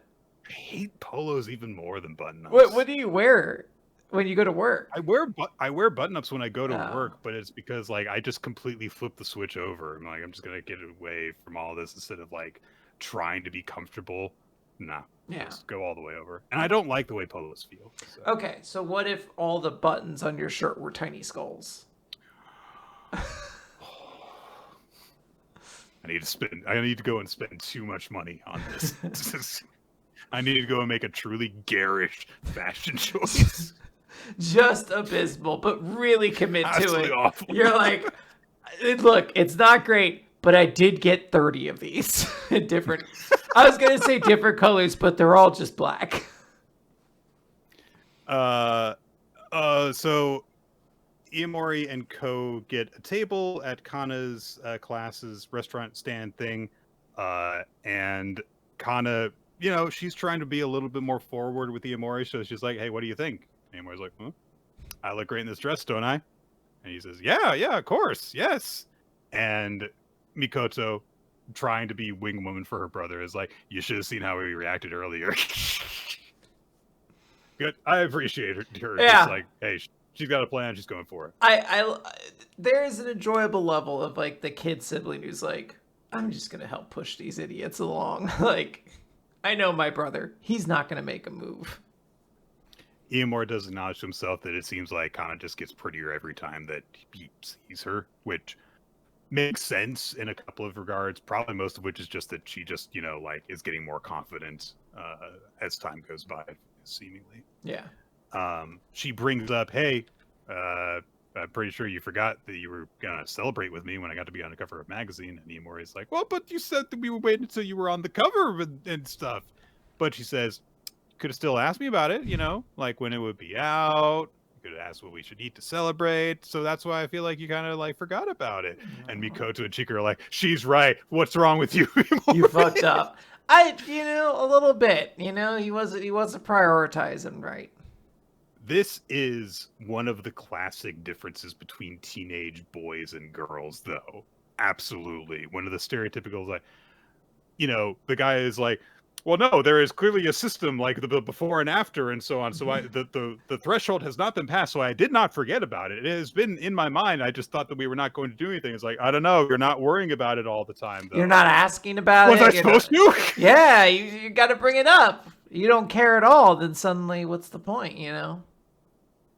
This is how you can tell that Imori does not actively have a crush on Kana, though, because he would have been thinking about that constantly if he did. Yes. So maybe she is right to push that.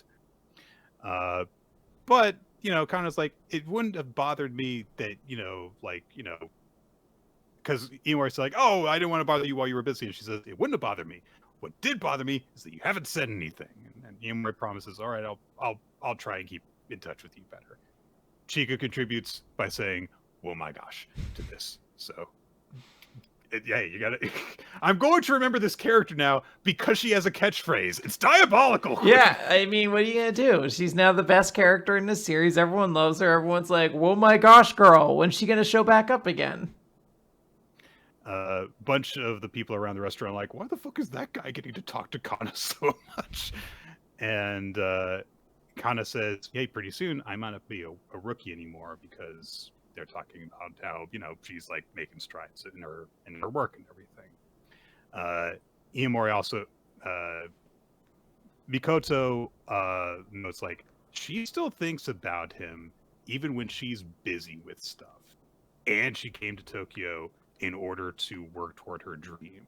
So I'm really glad that Kana likes him, because she's like cool girl. This is a motivated girl who's getting things done, and that's like a good fit. You want to find somebody who's active. Yeah. Kana, of course, was going to be in the fashion show later, but then she gets an update from someone in the committee who tells her that she's going to be in the couples division of the fashion show. There was some sort of thing where the wrong circle got circled. Oh no! And so they're like, yeah. So I guess you just gotta find someone to pair with. And they're like, and the girls who report this are like, oh, it'll be great because it'll be a last minute thing, but there'll be a little story behind it. Everyone will be super into it, and they'll be really excited because you're so popular and everything. They're still very optimistic about this, and it makes sense why. And I love Kana, because they say like, hey, anybody that's happens to be free, immediately looks at Hiyamori. He's just part of the planning committee and the organizational stuff. He's not helping out with any of these classes for anything. So it makes sense. But he's like, you can't do that. I don't have clothes to change into. And Kana's like, you're the only person who can do it. Yeah. Hey, I love how she fucking burns at me. She's like, you wear this pretty much outside as your regular outfit anyway. You wear white shirt, black pants. Who gives a shit, dude? No one's gonna be looking at you. It's fine. And she says look, if we just make sure people know this was a last minute thing, no one's gonna judge you. I'm partnering with you if you're fine with me. And Chika and Mikoto are just eating this up. Oh my god, the drama. But Iomori, it makes sense why he does this, because he is right. Maybe you could just change your entry. I mean, he's probably right. It's probably not that big a deal. But Kana's like, but I don't want to anymore. I appreciate the upfrontness, because she's like, I already asked you to help me out, so I don't want to change my mind now. Yeah. It's like, yeah, good. So Mikoto is like, and so she asks for the pamphlet from Chika and looks into the fine print a bit, and she says, hey, so Ten, if she switches, we'll have to go home before we can see her. The couples category is the only thing that's on before we have to leave at noon. We can't watch the general category. And your own little sister came all the way to see Kana in her show. And Chika was really excited about applying here too. And you're part of the acting committee and you're messing all this up. Can I really enter this school? Fine, all right, I'll do it. Oh my gosh. So this was one more little whoa my gosh, holy cat. Oh my god. Yeah, fun little chapter. I liked seeing these character interactions, and I get what you're in, what you're getting into here, Mikoto. So it was fun. It's nice. We got to touch on kind of all the different relationships that are going on right now. All the girls got at least some little focus in this chapter, and there's a festival going on, and there are going to be precious memories made here, I'm sure, no doubt. So should be fun. All right. Altar of the Flame! Chapter 4, A Will That Never Burns Out. Oter is trying to prove himself to Sexton in order to get proper training. He has set part of his body on fire. I'm not sure exactly why. Honestly, I don't understand the actual strategy there. But a bit of fighting happens. Oter can't manage to land a blow, which is all he has to do in order to win this. Sixten goes to try and attack him, and Oter dodges out of the way. And then we get the snowball fight portion of this, which I do really like. Sixten just picks up the entire chunk of snow that Oter is standing in and just tosses it and then punches the snow. It collapses around Oter, who falls down. He's like, this guy is just like ridiculously strong. He's crazy powerful. Sixten then I'm not sure what he does. There's a transition here that I don't really quite get, but I think he just snatches away the branch that Oter had and then just picks him up. I think that's what happens. It's a kind of a quick little thing there. Yeah. Sixten does say to Oter, hey, I understand why you're not using the spirit, but I'm not going to compliment you in the fact that you're willing to hurt yourself in order to make up for that. I only want to grant power to people who cherish themselves. Your goal is to stop the Ice Kingdom invasion, and you're willing to burn yourself up, body and soul, to do it. Do I have that right? Oter stares at him, and he says, no. I'm going to defeat the Ice Kingdom and live on. The reason I didn't use my spirit, and Philgia calls over and says, I'm ready, Oter! And she calls everyone over to the fact that she set up a bath in a little boat by melting a bunch of snow in it and steaming it up. And Oter just says, yeah, you just seemed really cold earlier, Mr. Sixten, and you're half naked in the snow and stuff.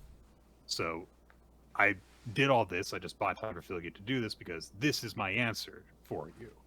Through fighting alone, showing you my resolve and capabilities and how I utilize my flame.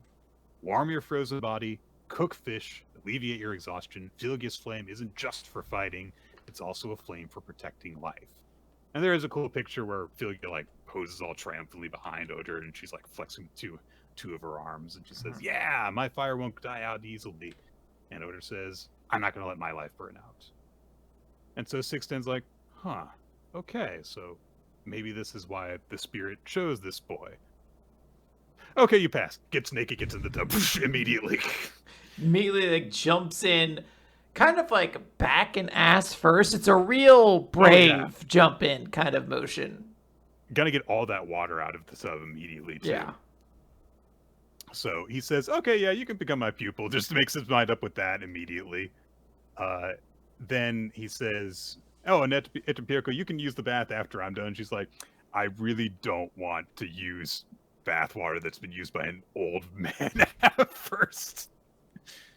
But she does get to bathe, they draw a new bath, and then they're just beans afterwards. There was a lot of sharing of this image of the two of them bundled up in towels in the Discord when this chapter came out. Everyone's huddled up by the fire. Oter's tending to it, and they're just kind of, getting toasty next to it.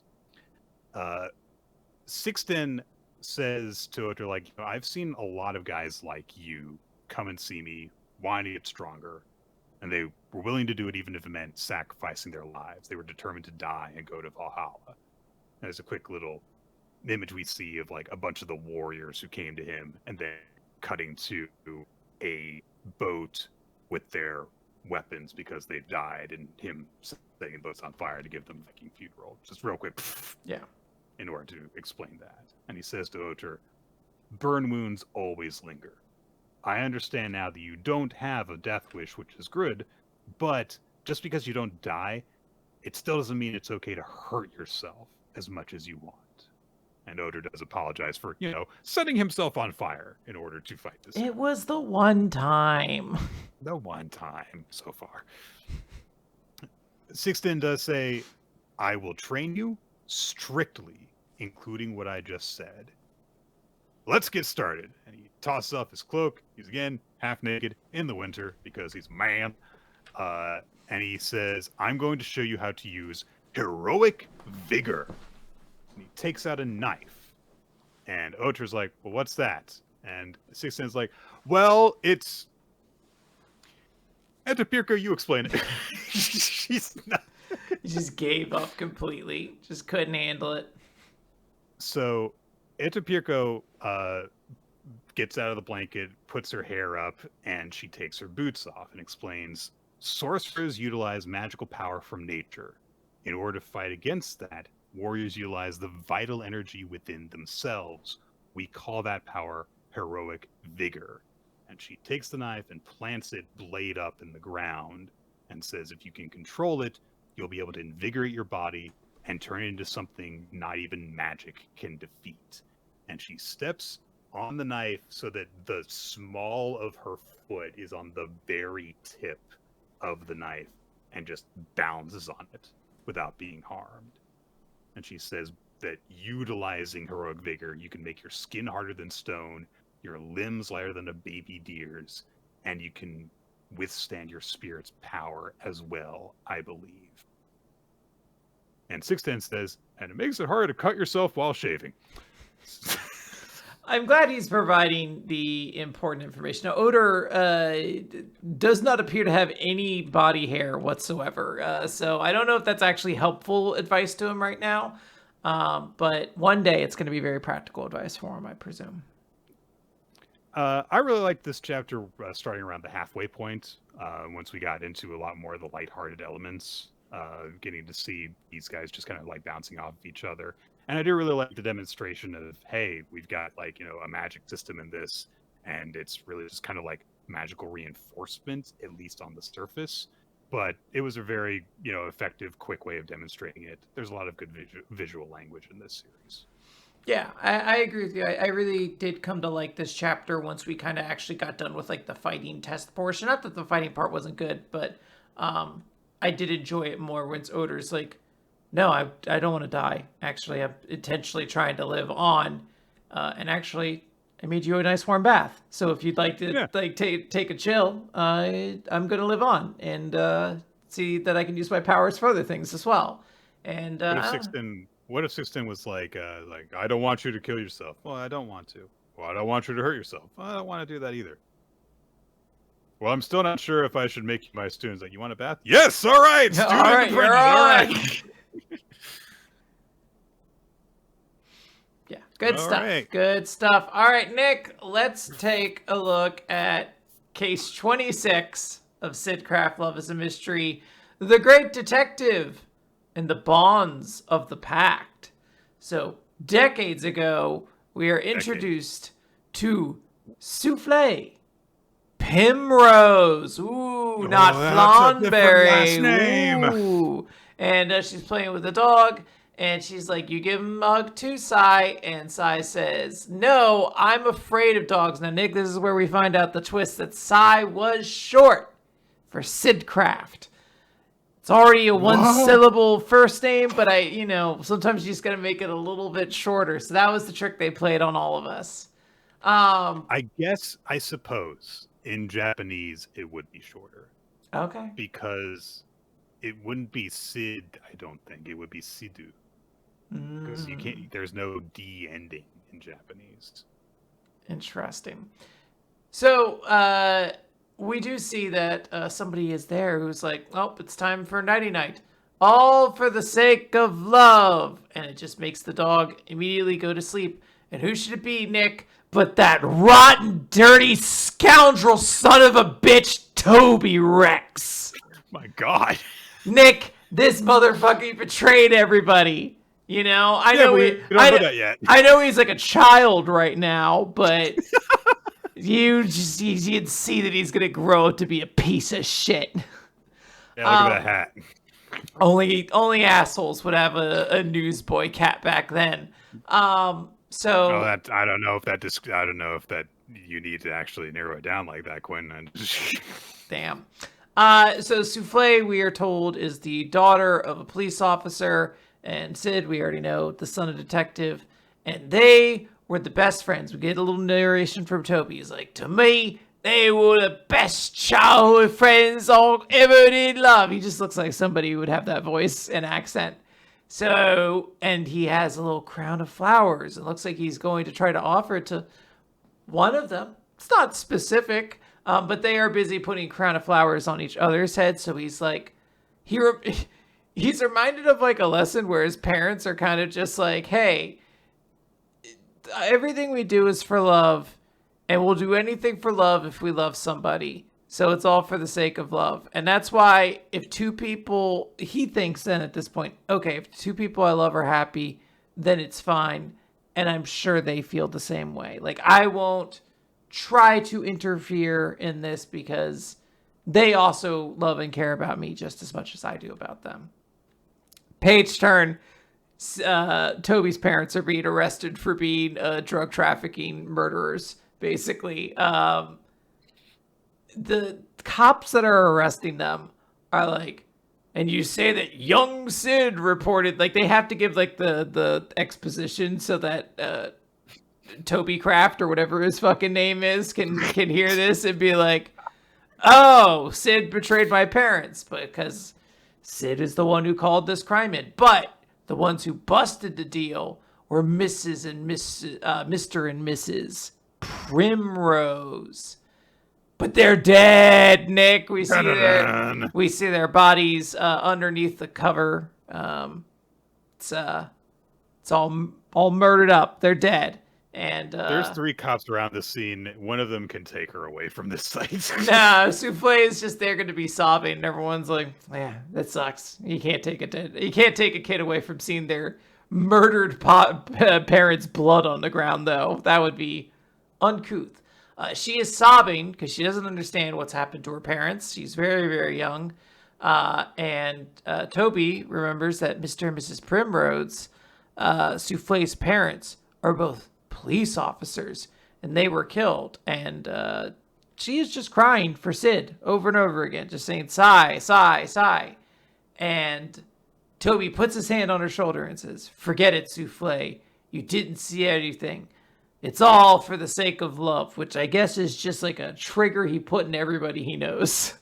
So he uses it to basically mind wipe her, so she doesn't remember this awful, awful thing that she's seen. And he's like, you're still calling out for him. Sigh my foot. And we cut over to Sid Kraft, who has caught the killer, because apparently this also needed to connect to the Elio case. That was always going to connect together. Makes no sense. It's very funny. Like, I always thought he was a little bit older. Some people in our Discord are discussed, and like, actually, if you look at the image, it's pretty small. And also, people have pointed out that the whole my best friend's parents, all that stuff was in the first chapter. It was set up in the first chapter, yes. It is just very funny that Elio's connection to Sid happens to also be Souffle's connect. Like, they were all involved in the same event. Like, I'm just waiting for them to be like, and if only the Mist Cat hadn't stolen that piece of evidence or something like that. Yeah, this is very, very strained to force this as a retcon. I just love it because it serves no purpose. It's just to be like, and Elio was there. And Elio.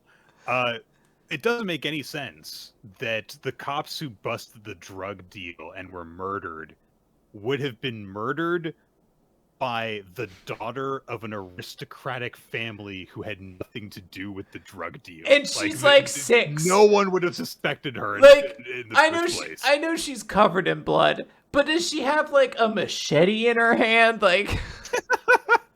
wearing a t-shirt that says I heart drug deals. You're just like, I mean, not for nothing. She's like 8, right? Like, you can whoop an 8-year-old's ass pretty easily. So like, this is baby Sid, baby Toby, baby Souffle, and baby Elio. So it made more sense when like the flashbacks that we originally saw, Sid was clearly like at least a teenager and helped her out. Yeah. Like you could buy that she could have gotten involved in a scene like this. This is ridiculous that she would have been the suspect that Sid had to save from being arrested by mistake. It's very amusing.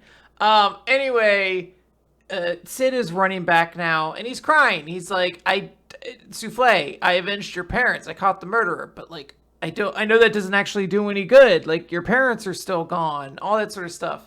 And we get a legitimately kind of cool moment where Sid runs into that rotten scoundrel son of a bitch, Toby. And I don't know, I guess Toby was supposed to thematically have kind of like a wolf thing, because he gets like wolf eyes for a little bit. I understand that Sid doesn't like dogs. But I guess he just mind controls wolves now as well. Toby can do whatever with hypnosis. All he has to do is say it was all for love, and you're like, well, shit. I mean, you got me. What am I supposed to do? I gotta do everything now. Yeah. Now, it's not quite as powerful as the phrase "whoa my gosh," though. No. If he had said that, he would be, like in charge of the country by this point. But it's not for a lack of trying, because I do believe he then also uses this phrase, "it's all for the sake of love," on Sidcraft, so that Sid will no longer have memories of all this sort of thing. He's erased his memories of his childhood. He doesn't like Sid, I guess. Right. I presume that's what his whole thing with brainwashing Souffle was also about.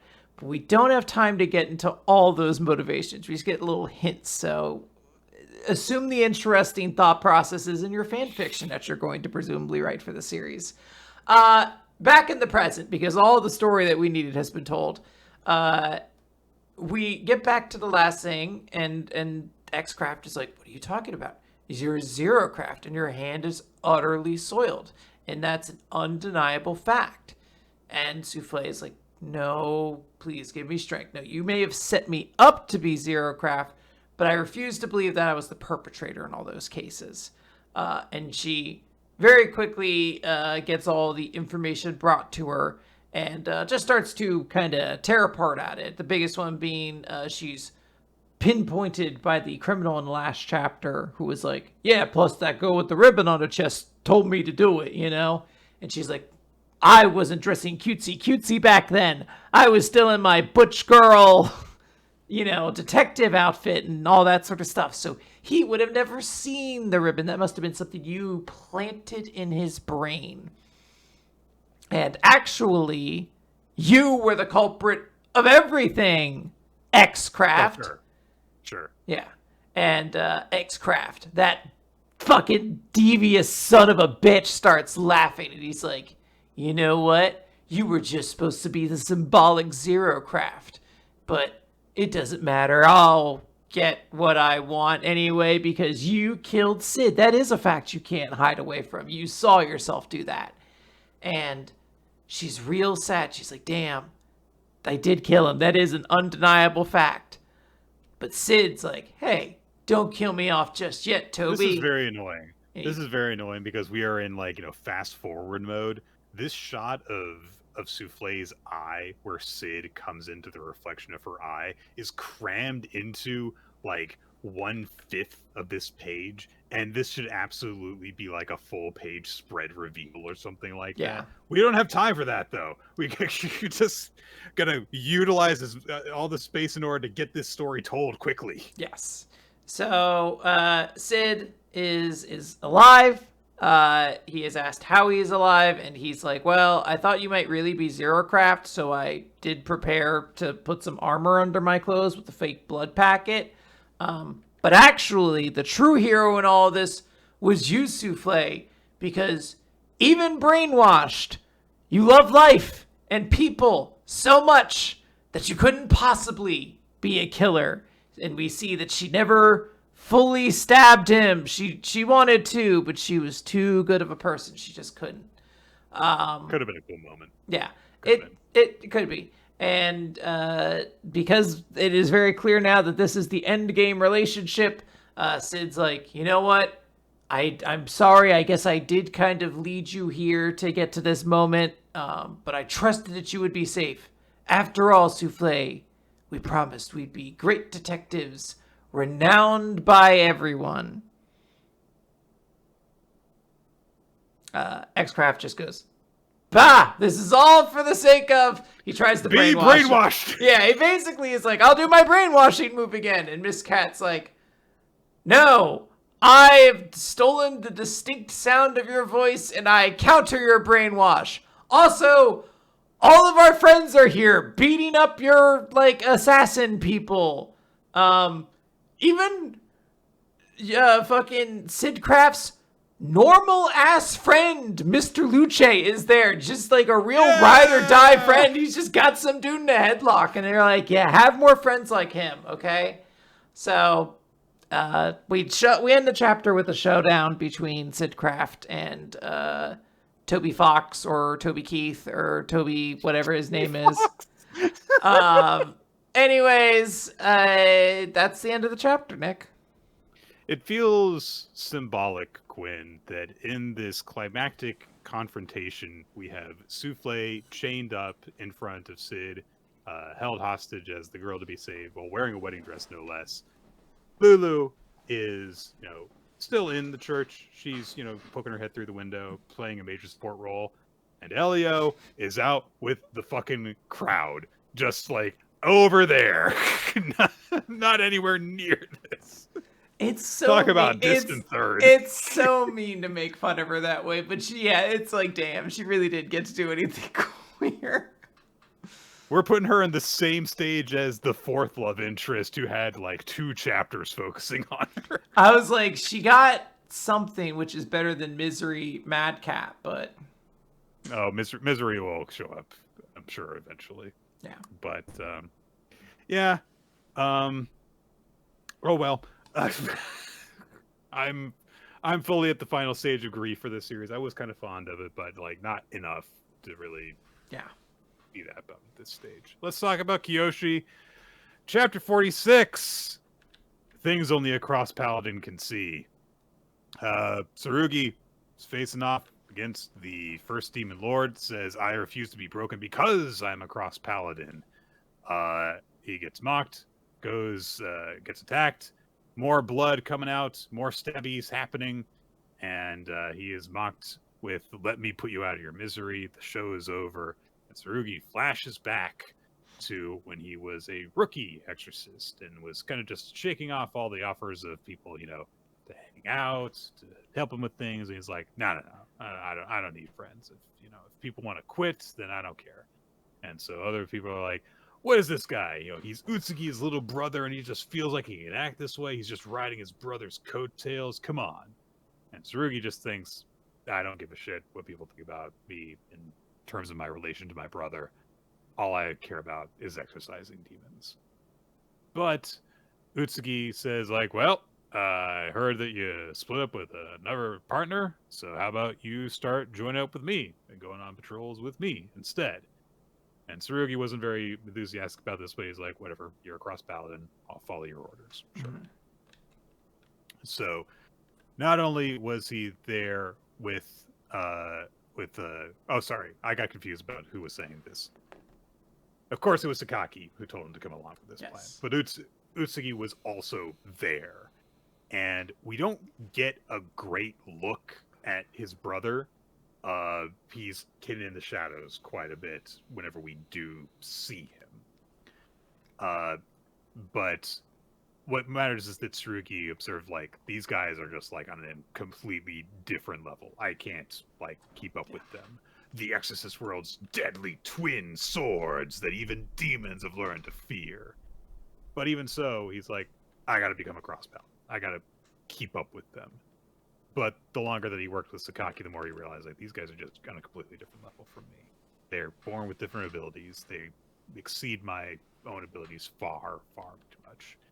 And he does think of his brother, Utsugi, but we don't really see his brother in action. We just see Sakaki in action. Yes. And recognizing this guy is just like my brother in terms of how far ahead of me he is. Now that this series isn't going to be ending after this arc, we have to leave room for things to explore into the future. Since this is one of those ones where they're like, and he has a cool, mysterious brother who's interesting that maybe we'll see somewhere down the line. And he also wore iron plates, but Tsurugi didn't stab him because he's noble. So it gets to a point, however, where, Tsurugi is just reflecting on, like, I'm way behind these guys. But Sakaki says, like, yeah, so I recommended you to be my cross-paladin successor. And Tsurugi's like, I'm not strong enough. And he's like, no, you are. And Tsurugi's like, I'm way behind you guys. But Sakaki says, if you become a cross-paladin, you're going to get way stronger because you're kind. And Tsurugi's like, it's just a title. It doesn't mean anything. And Sakaki says, there are some things only a cross-paladin can see. You'll get it someday. I'm leaving the rest to you. And now in the present, he's just been impaled on this sword. And he says to himself, I get it now, Sakaki. Grabs the sword, summons his own sword, and says, I understand what you meant. Tonjinshi, you want to know if my title was enough to exorcise you? It is. And he just drags himself forward on the sword until he can stab Tonjinshi in the shoulder with his own. And he says, we cross-paladins are a symbol of hope for all humanity. I choose to bear all these expectations and responsibilities so good people can live peaceful lives without submitting to absurdities like you. The weight of all those feelings is what a cross-paladin chooses to bear. That's what makes me strong. And now he understands that, as opposed to just like, you can protect people because you're strong. It's like, because you have to protect people, you're strong, essentially. He takes out Arthur's Cross, a singular forbidden divine relic, and gets a big sword. It's freaking the cross guard lightsaber from Force Awakens. Arthur's Excalibur. Oh man, I'm gonna have to listen to 1,000 people get angry that there's Black Jedi now, and there really wasn't. That's the part that sucked. There wasn't even Black Jedi. Also, there were Black Jedi 20 years ago, assholes. I was following the canon lore forward, Nick. Those prequels are nonsense. You're like, I don't pay attention to anything that's revealed after the fact. Movies only go forward, Nick. There's Star Wars A New Hope, there's Empire Strikes Back, Return of the Jedi, and then the new ones. There was nothing else before. And don't even talk about those spin-offs. So does that apply as well to like any of the stuff that's like coming out now that's like between the original trilogy and the sequels? It's like, no, we're past this point. We can't go back to that in between stage anymore. I'll acknowledge the Mandalorian over my cold dead body.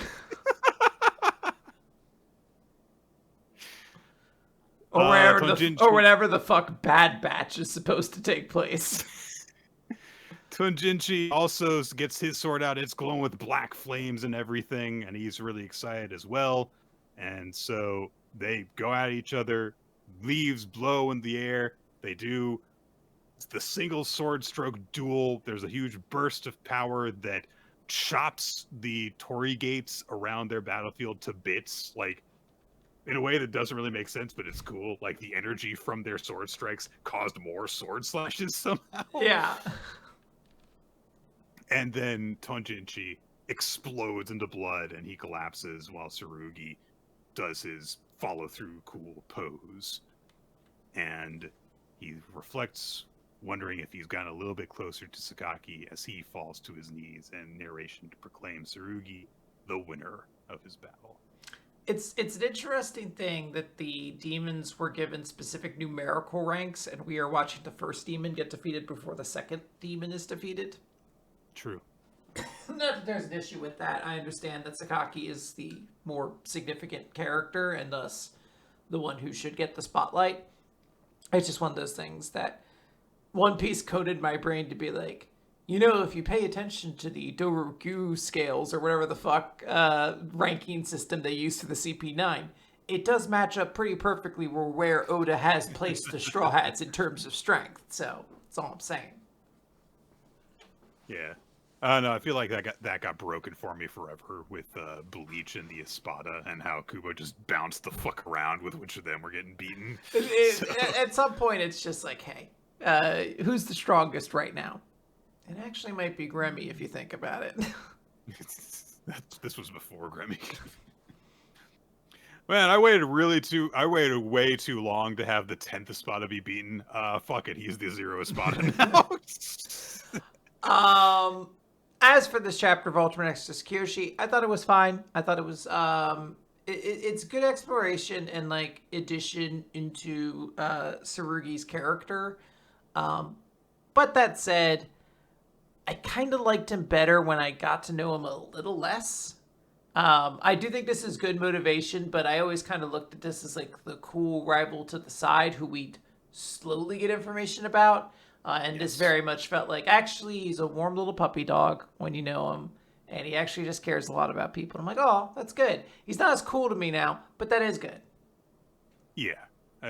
That's kind of one of those kind of characters where you want them to be a dick for a little while and gradually grow to care about them through small moments. Yeah. It feels like we've kind of front-loaded the sympathetic angle for him, but we'll see. Marriagetoxin, chapter 129. Gero is late for a meeting with Kinosaki, shows up, and Kinosaki is having a big old meal with his brother. They seem to share appetites, which is great. Kinosaki's brother Okuto is a photographer and greets Gero very, very friendly, and is like, I'm really glad I get to meet you. And yeah, he's out of the hospital now. He's healthy, which means that he gets to, pursue his dream. He wants to be a photographer, and he had kind of given up on that because of his condition. And with Gero's help, largely, now he's able to pursue that. Mm-hmm. And he gives Gero a big smile and is like, this is, a really big deal. And I like immediately when we get this shot of Okuto that you could be like, oh yeah, that is definitely Kinosaki's brother. Yeah. Like you can see their facial similarities in their eyes, especially. It's cool. And it's nice that this got to be a character and not just a Kinosaki's backstory, essentially, kind of thing. And they are here for a reason, which is that Kinosaki is kind of moving on to a different thing, which is marriage training tactics, the wedding photo edition. And he says, like, yeah, we're going to practice taking wedding photos. And Gero does say, like, isn't this kind of early to be doing this? Like, I don't even have, like, someone that, like, I'm setting my sights on as, like, my partner yet. And they're like, it'll be fine. It's a rehearsal for you. You get and also this will help out Okuto because he'll get some practical training in photography, so it's a win-win. And immediately, of course, there's a little bit of like, I don't know if you're being 100% honest here, but let's just go with this. We're gonna continue the goofy good vibes for a little bit before getting into other stuff. Gero says, but there's a problem. There's no one here to play the role of the vibe. And Kinosaki's like, what are you talking about? And I swear to God, Quinn, this is the most exploitable image in this series. Kinosaki cutely pointing to himself going, you got the perfect bride right here, wink. It's like, all right, well, the series is just going to come out and say it, I guess. Nick, who knows? There's still plenty of time for it to go hetero at the last minute, but... for a moment, let's go with the queer option. I'm really, come on, it's Pride. We should be allowed to get this for just a little bit. Gero is thus kind of like left to wait while, Kinosaki goes to prepare. Yes, I have gotten married and can tell you, man, I had it way easier than Nicole did in terms of prep time. Let me just shave and put on a nice suit and damn, there we go. You're getting your hair done. You're getting your makeup. You're getting put into a dress you're never going to wear again. Yeah. So he's, hanging out, eating his little, like, stirry snack thingies. I can't remember what they're called. and Okuto's there with them. Is it just And he like says, powdered candy or something like that, or? there's a name for it. I can't remember. I feel like it's just something candy. Yeah. So Gero says, like, how are you able to like smile naturally to Okuto? And Okuto says, like, well, if I look sick, if I look miserable, it worries me. So I just, always stay bright and cheerful no matter what happens. And he's got what looks like, he's got a heart monitor on his watch. So there is still like things there, like he's keeping tabs on himself. Kinosaki comes out, aw, full page spread, wedding dress, looking very, very, very beautiful. And says, it's time to capture the best wedding photo ever. And so, two of them get to posing. Every single photo, Kinosaki looks happy, serene, cheerful. Gero taking the worst pictures you've ever seen. It's rough, man. It's real rough. Oh, man. Like, the most awkward boy in the world. And so he sees the results and he's like, I'm sorry that this is taking so long, but can we go again? And Kinosaki's like, it's okay that you look stiff. That's just like more you, Yeah. which is very, very cute. But he feels guilty that they're not getting the best shot because of him. So Okuto says, let's take a little break. So Gero goes to just kind of hang out with Kinosaki for a bit. Kinosaki's still in the full gown. And Gero's like stretching his face to try and get the natural smile to come in. And he's like, I want to get this right because I want to have an expression that's worthy of you. And there's even a little joke that he's like, I guess I'll just use a muscle relaxing toxin. Kinosaki's like, you are way, way too eager to just shave your life in order to do this. But he smiles at Gero and says, this is just practice. Lighten up. There's no need to worry when I'm right here with you. And holds out a hand to Gero, who's obviously very touched by this, and he reaches back and takes Kinosaki's hand. And of course, click! And Okuto literally disguised himself as a potted plant in order to get a gorilla shot here. And he was like, I want to get a candid photo. Use the full tricks in order to do that. Kinosaki gives him a little guff over it, but they produce the image, and he's like, look, it's great. And oh man, this is such a nice picture. It's such a nice drawing. It's an incredible photo. The sun's in the background, centered on their hands as they're looking at each other. It's just, this chapter hurts so much. So Okuto says, like, yeah, I had to resort to sneaking a photo like that. There are some dangerous people who use drones to spy on and blackmail people, so I didn't really want to use sneaky methods like that. This feels like foreshadowing! Drones to spy on people! But Gero's just really happy with the photo, and Kinosaki says, hey, don't be hard on yourself. I've got zero doubt that you would have pulled it off, Gerok. And then while Kinosaki is examining the picture, Okuto says to Gero, hey, make sure you take care of May, okay? And Gero's like, I mean, I'm the one being taken care of. And Okuto says, yeah, about this wedding shoot. I mean, I did want to do it, but this was the first time May's asked me so desperately for something. Even saying this was a once-in-a-lifetime favor. And Gero does start to realize something's up here, but then his phone buzzes, and it's a text from Shiori just saying, I probably can't meet up with you for a while. It's not your fault. I'm just facing some issues. Sorry. And so Gero's like, oh shit, some unexpected trouble? Oh man, I better head over there and make sure that she's okay. I should ask Kinosaki for advice. No. I should leave at once, because if the price I have to pay is to get hated in order to help, then so be it. So he apologized to Kinosaki. He's like, I gotta go. Kinosaki pats him on the shoulder and says, hey, okay, take care. And Gero goes off to go and find Shiori.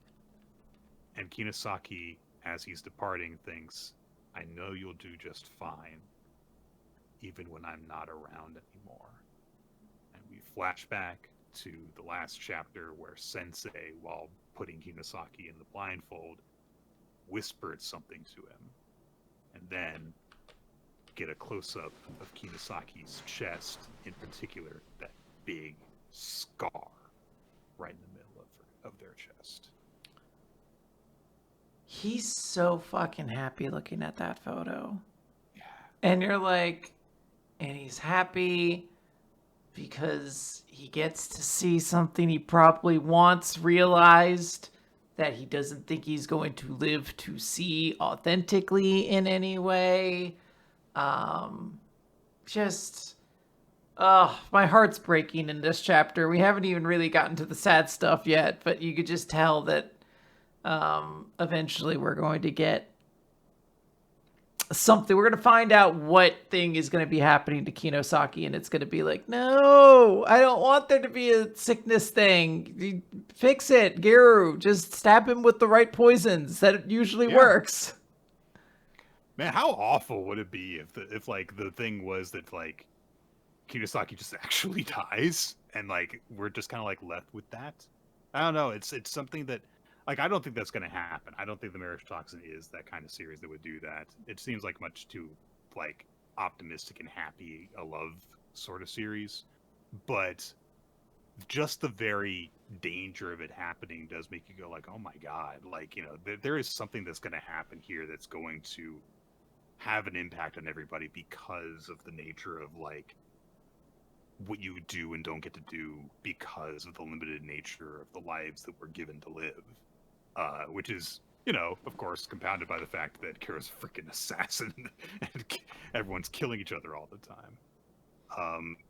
But yeah, this was very foreboding. There was some very sweet stuff that this is very good. Very good chapter. And I feel like it's going to be a chapter that will probably get stronger, probably, just based on the track record of the series. You can definitely anticipate like it's going to be more of a gut punch, possibly. Yeah. As we get into more dire stuff.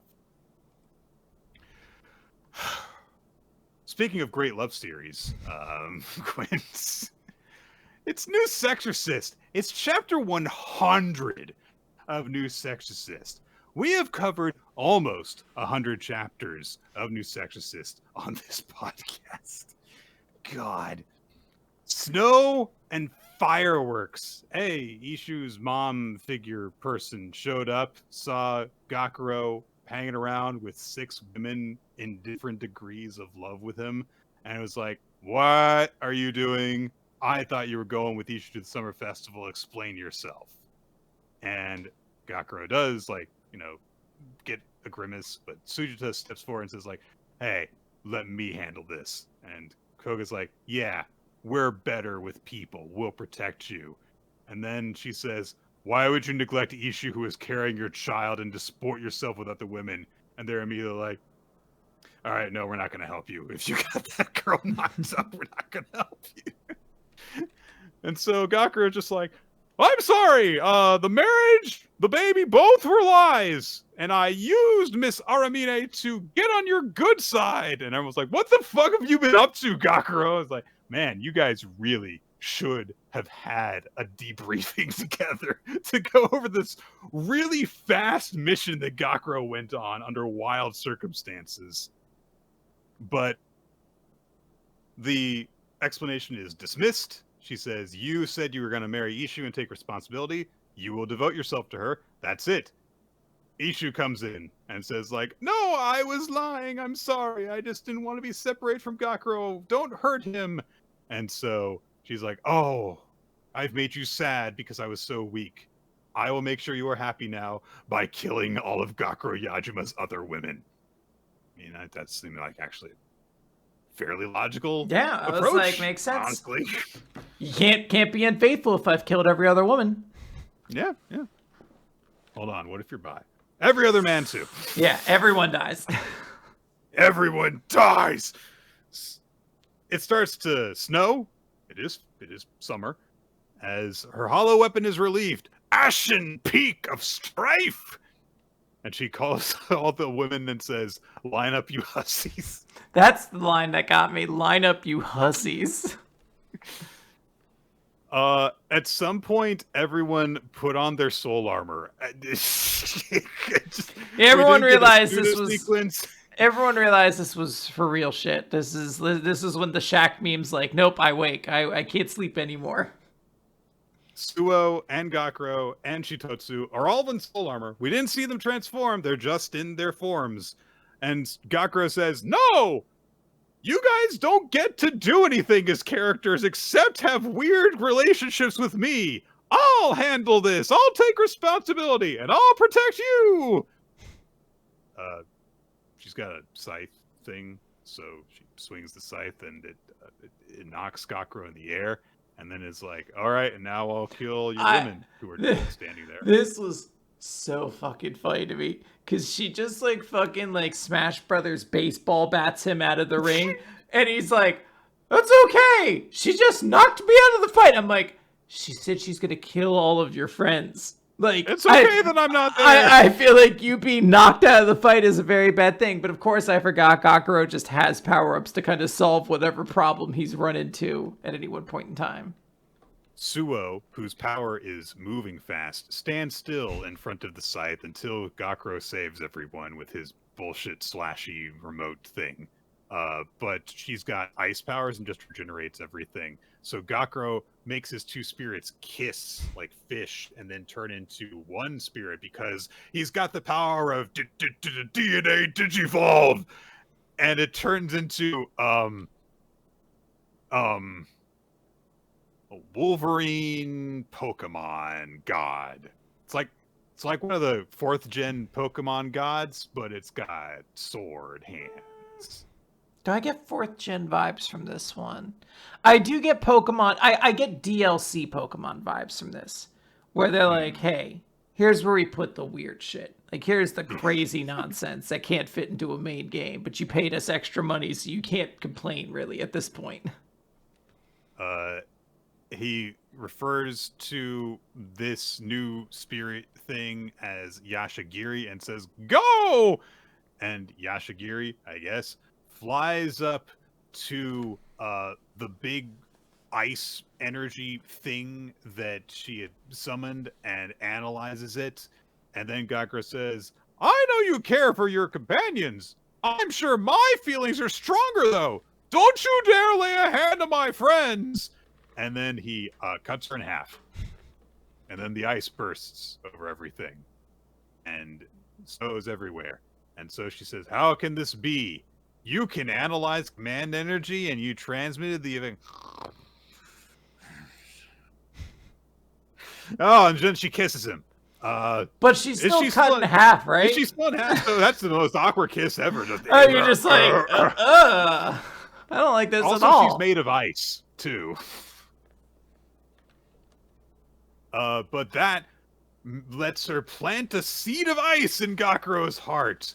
And in 5 days, it will become an icicle and pierce his heart. And Gakuro says, why 5 days? And she says, as time to repent. Your wedding to Ishu will be in 5 days. And everyone's like, huh? And she says, as a clone of the Hyo, I can't remove that icicle, but have no fear. In 5 days' time, I will be the first of the Hyo to be revived completely. At the wedding, I'll forge a contract with you so that you can never betray us again. Through a grown-up kiss, of course. I'll be waiting for you, Gakuro Yajima! Uh-huh. Quinn, what is New Exorcist? What is this series? It's, you know, it's like an action series, but like also a harem series. And it kind of just bounces between the two whenever it really wants. And I don't know. The festival happened. He still didn't pick anybody. I don't think he's. Didn't pick anyone. I don't think he's ever gonna pick. Like, I think this manga is gonna run as long as humanly possible without him ever committing to Suo or Shiroha. I think he is. They are really just gonna keep bouncing that back and forth. Is it the matter of like this is the only actual storyline that has like a hook that there is any reason to be invested in at all? So we're just gonna string it out longer and longer and longer as long as the series goes by. Is that it? Look, I don't want to make accusations. I do get the impression that old Kawaii Sensei is a fan of Bleach. And like there was a world where people did actively fight over Rukia versus Orihime Endgame. Yes. And I do think that there's a level of the series that's trying to kind of go that way. That's just like, but which one's more Endgame, huh? We'll give each one of them a little bit My of God. focus. How much more would I have disliked Bleach if it had scenes of Ichigo with Rukia and Orihime desperately grabbing onto his arms, trying to get him to kiss them? Like, God. Ugh. All right. Akane-banashi! Story 160. She's here today. We get a bit of an explanation of the Zwiyun competition, which has rounds, Quinn. There's different rounds where there are, like 60 people in total, and then they get narrowed down in the semifinals to just 22 contestants in the prelims, and then there's 6 finalists for the final, which means that there are going to be at least 3 people we're not super familiar with in that final, presumably. And the final is judged by Shomei. So we cut to Kashio in the press area, and other people are talking about like, hey, the fact that Shomei is here at the brand new event. There's a big lineup that's been drawn, and we get several other Rakugoka introduced here, which are like very different from each other right off the bat. Is like, this guy's a former newscaster. This is the champion of negative Rakugo, this very weird, creepy, muttering guy who's talking into his hand. Then there is a guy who's like making waves on social media and stuff, and they all look very different from each other, which I appreciate. But Kashio points out, of course, that the 2 standing out above all the others are Karashi and Hikaru. But privately, he thinks to himself, she's here today. Which I do appreciate the consistency of, like, the media has just kind of like forgotten about Akane, except him. He's the one who's like, I'm still on this. We don't get to see Hikaru and Karashi's performances because we're kind of just following from Akane's perspective, and she is not watching them. Yes. Tyson checks in on her, and she's like, yeah, if I were to go up after watching them, I'd get competitive and want to get more laughs than they did. So I gotta keep my focus, essentially. So she gets called out, gives herself a quick little wake-up smack, and heads out. Tyson is like, man, I don't know what the hell she's going to do. Does she even stand a chance of this if she's going to try not to make the audience laugh against all this competition, against her 2 rivals? Kind of takes the stage. And that's just time to get into it. And she starts going into the story about, the miserly person. And we get focus on one audience member as she goes into the introduction. And she is, like going into a very simple explanation. And we see the guys through the guy's eyes as things kind of go out of focus, start to darken. He blinks. And then when he opens his eyes, Akane looks at him and meets his gaze. And immediately he startles and pays attention. And Kashio realizes what's happening. There's no wrinkles, but if you get the feeling she's talking to you, it heightens your concentration. And even though they're in this huge venue, she is just able to do that with all the experience that she has. But Tyson is also watching. He's just off stage watching Akane's performance, and he thinks the real challenge comes next. And he flashes back to a conversation that he had with Akane while they were, like strolling. And she reiterates a lesson that she got from Kyoji. Your Rakugo is the epitome of selfishness. Pay attention to your audience. But now I'm a Futatsume, and it's a given I'm aware of my audience. What I should focus on now is myself. It's the Okanban at the very top of their craft who are truly the epitome of selfishness. What Miku-chan said opened my eyes. Both a precision performance that makes people laugh at the right time and a satisfying performance that causes no laughter require the same thing. The power to assert your own will. So Tyson's like, so what you're saying is you're not going to actually like cater to the audience. You're just going to overpower them with force. But how are you going to do that? And Akane says, I gotta be true to my roots. My goal is a performance like an amusement park. And that's where we cut the chapter there. Yes. It's a good chapter. You know, we're focusing on some things. I like the idea that like eye contact is like the big power up so far of this arc. It's just like Akane recognizes that if she meets the eyes of the audience, she can keep them engaged in her performance. I don't know how practical that is. I imagine like the dudes in the very far back are still like, I can't really see her eyesight, so you know. Is she looking at me? Yeah. No, I think she's looking actually the other direction.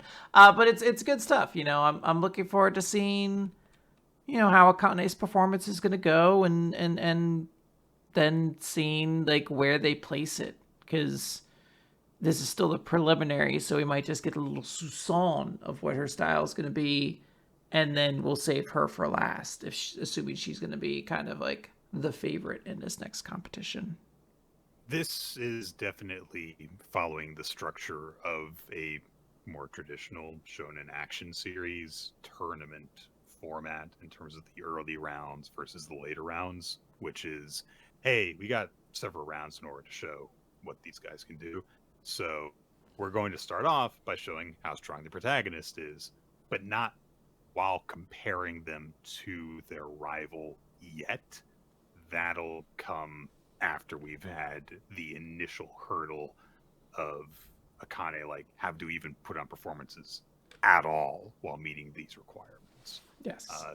So it seems like it's going to be almost in the stages that we see of like, all right, is this performance possible? Then is it like considered good? And then, okay, but is it good enough to actually beat your rivals? We shall see. All right, Nick, let's wrap this up with One Piece chapter 1150. That seems like a big milestone.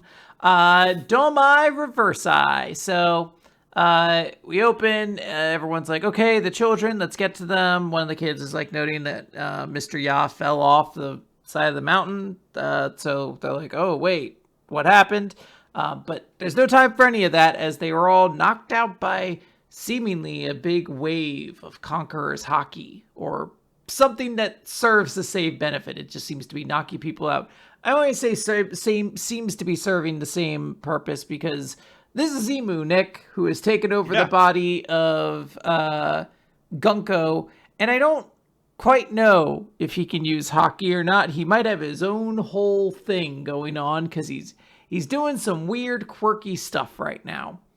Everything that Imu can do has an asterisk on it currently of like, I don't know, some crazy bullshit. Yeah, as some nonsense. He can take over bodies, I guess. Apparently, he can summon space like shotguns, as we'll find out later in this chapter. We do see that in his taking over of Gunko, he has given her like demonic wings, a pitchfork, and a tail to give her a very terrifying silhouette. And She's still got the overly long sleeves, though, which is nice. Yes, of course. There is also, very amusingly, Imu comes in to be like, hey, is this the best your sleep tids can do killing him? And killing him is like, no, they're actually really strong. No. They actually just keep coming back. So they're actually undefeatable, really. There is some concern. Imu calls out to Summers to basically get up. And Summers is reviving himself. He is not dead. He is putting himself together, but it's painful. Robin starts to try to get out, and they're like, no, Robin, don't. And she's like, I can't just sit here and be captured. Like, you guys actually can't get out. I can get out if I take some thorns, basically. Um, Dory shows up and grabs onto Emu. And right before this, Emu just notes, Moo.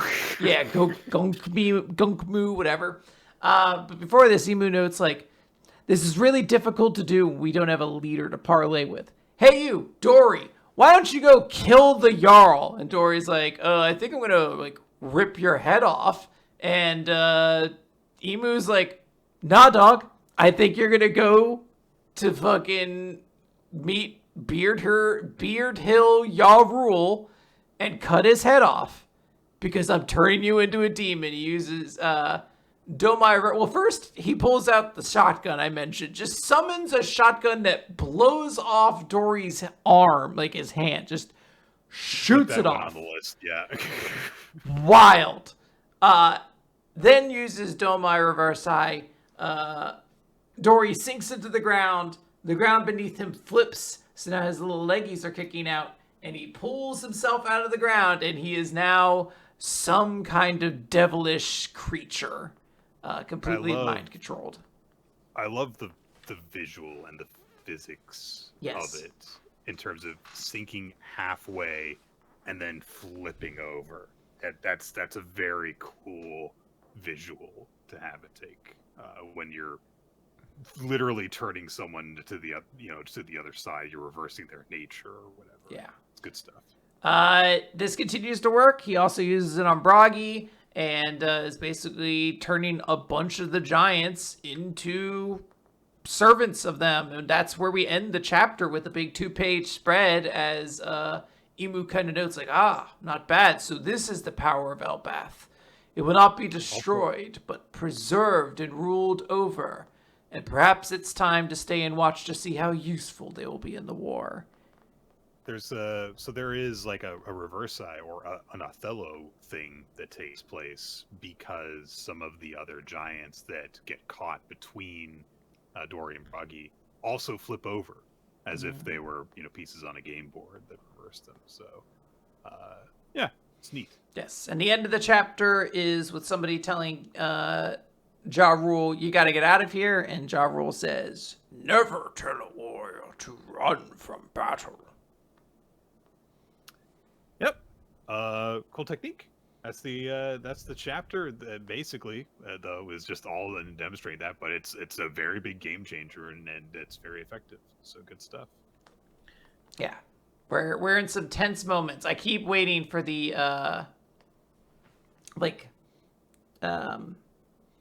sad flashback before we start turning things around and making it seem like the heroes have a chance moment. I feel like it's going to be coming up soon. Yeah, that's it for Weekly Manga Recap, though. So, Quinn, what was your favorite chapter this week? Yeah, I'm going to do this quick. I already said Gokuraku was my MVP, and my favorite chapter was Marriagetoxin. I love that chapter. Kinosaki and the photo is a moment I'm going to be thinking about a lot. It hurt my heart, but in a good way. Yeah, I can't disagree with you on any count. So 2 weeks in a row, we're just completely on the same page. There was a lot of good stuff this week. But definitely the Marriagetoxin one had me the hardest, and Gokuraku, obviously, very, very cool stuff with him. Yeah. The audience, by the way, picked Gokuraku and Ichi the Witch as the chapter and character of the week double combo. All right, so that is gonna do it, guys. Thank you for joining us for Weekly Manga Recap. We'll have more next week. Yes.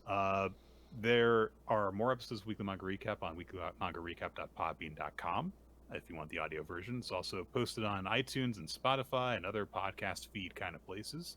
Video version, go up on youtube.com/weeklymangarecap.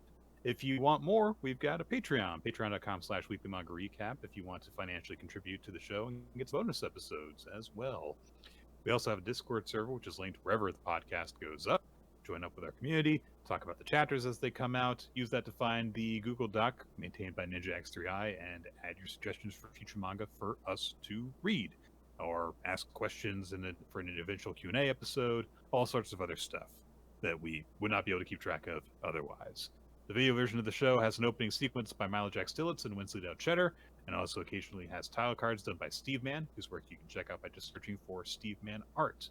And your hosts are on social media on BlueSky. I'm Nick F. Time. She's Rolo T. There's also just the weekly manga recap account, and WMR Votes for all the polls and stuff that Ninja X3I maintains.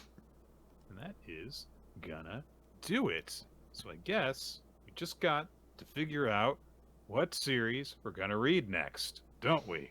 Oh, right. Yeah, I have a list. Nick, do you want to pick whether we're gonna read number 3 or number 5 on my list of 1 through 5? 5 being crazier. 3. 3.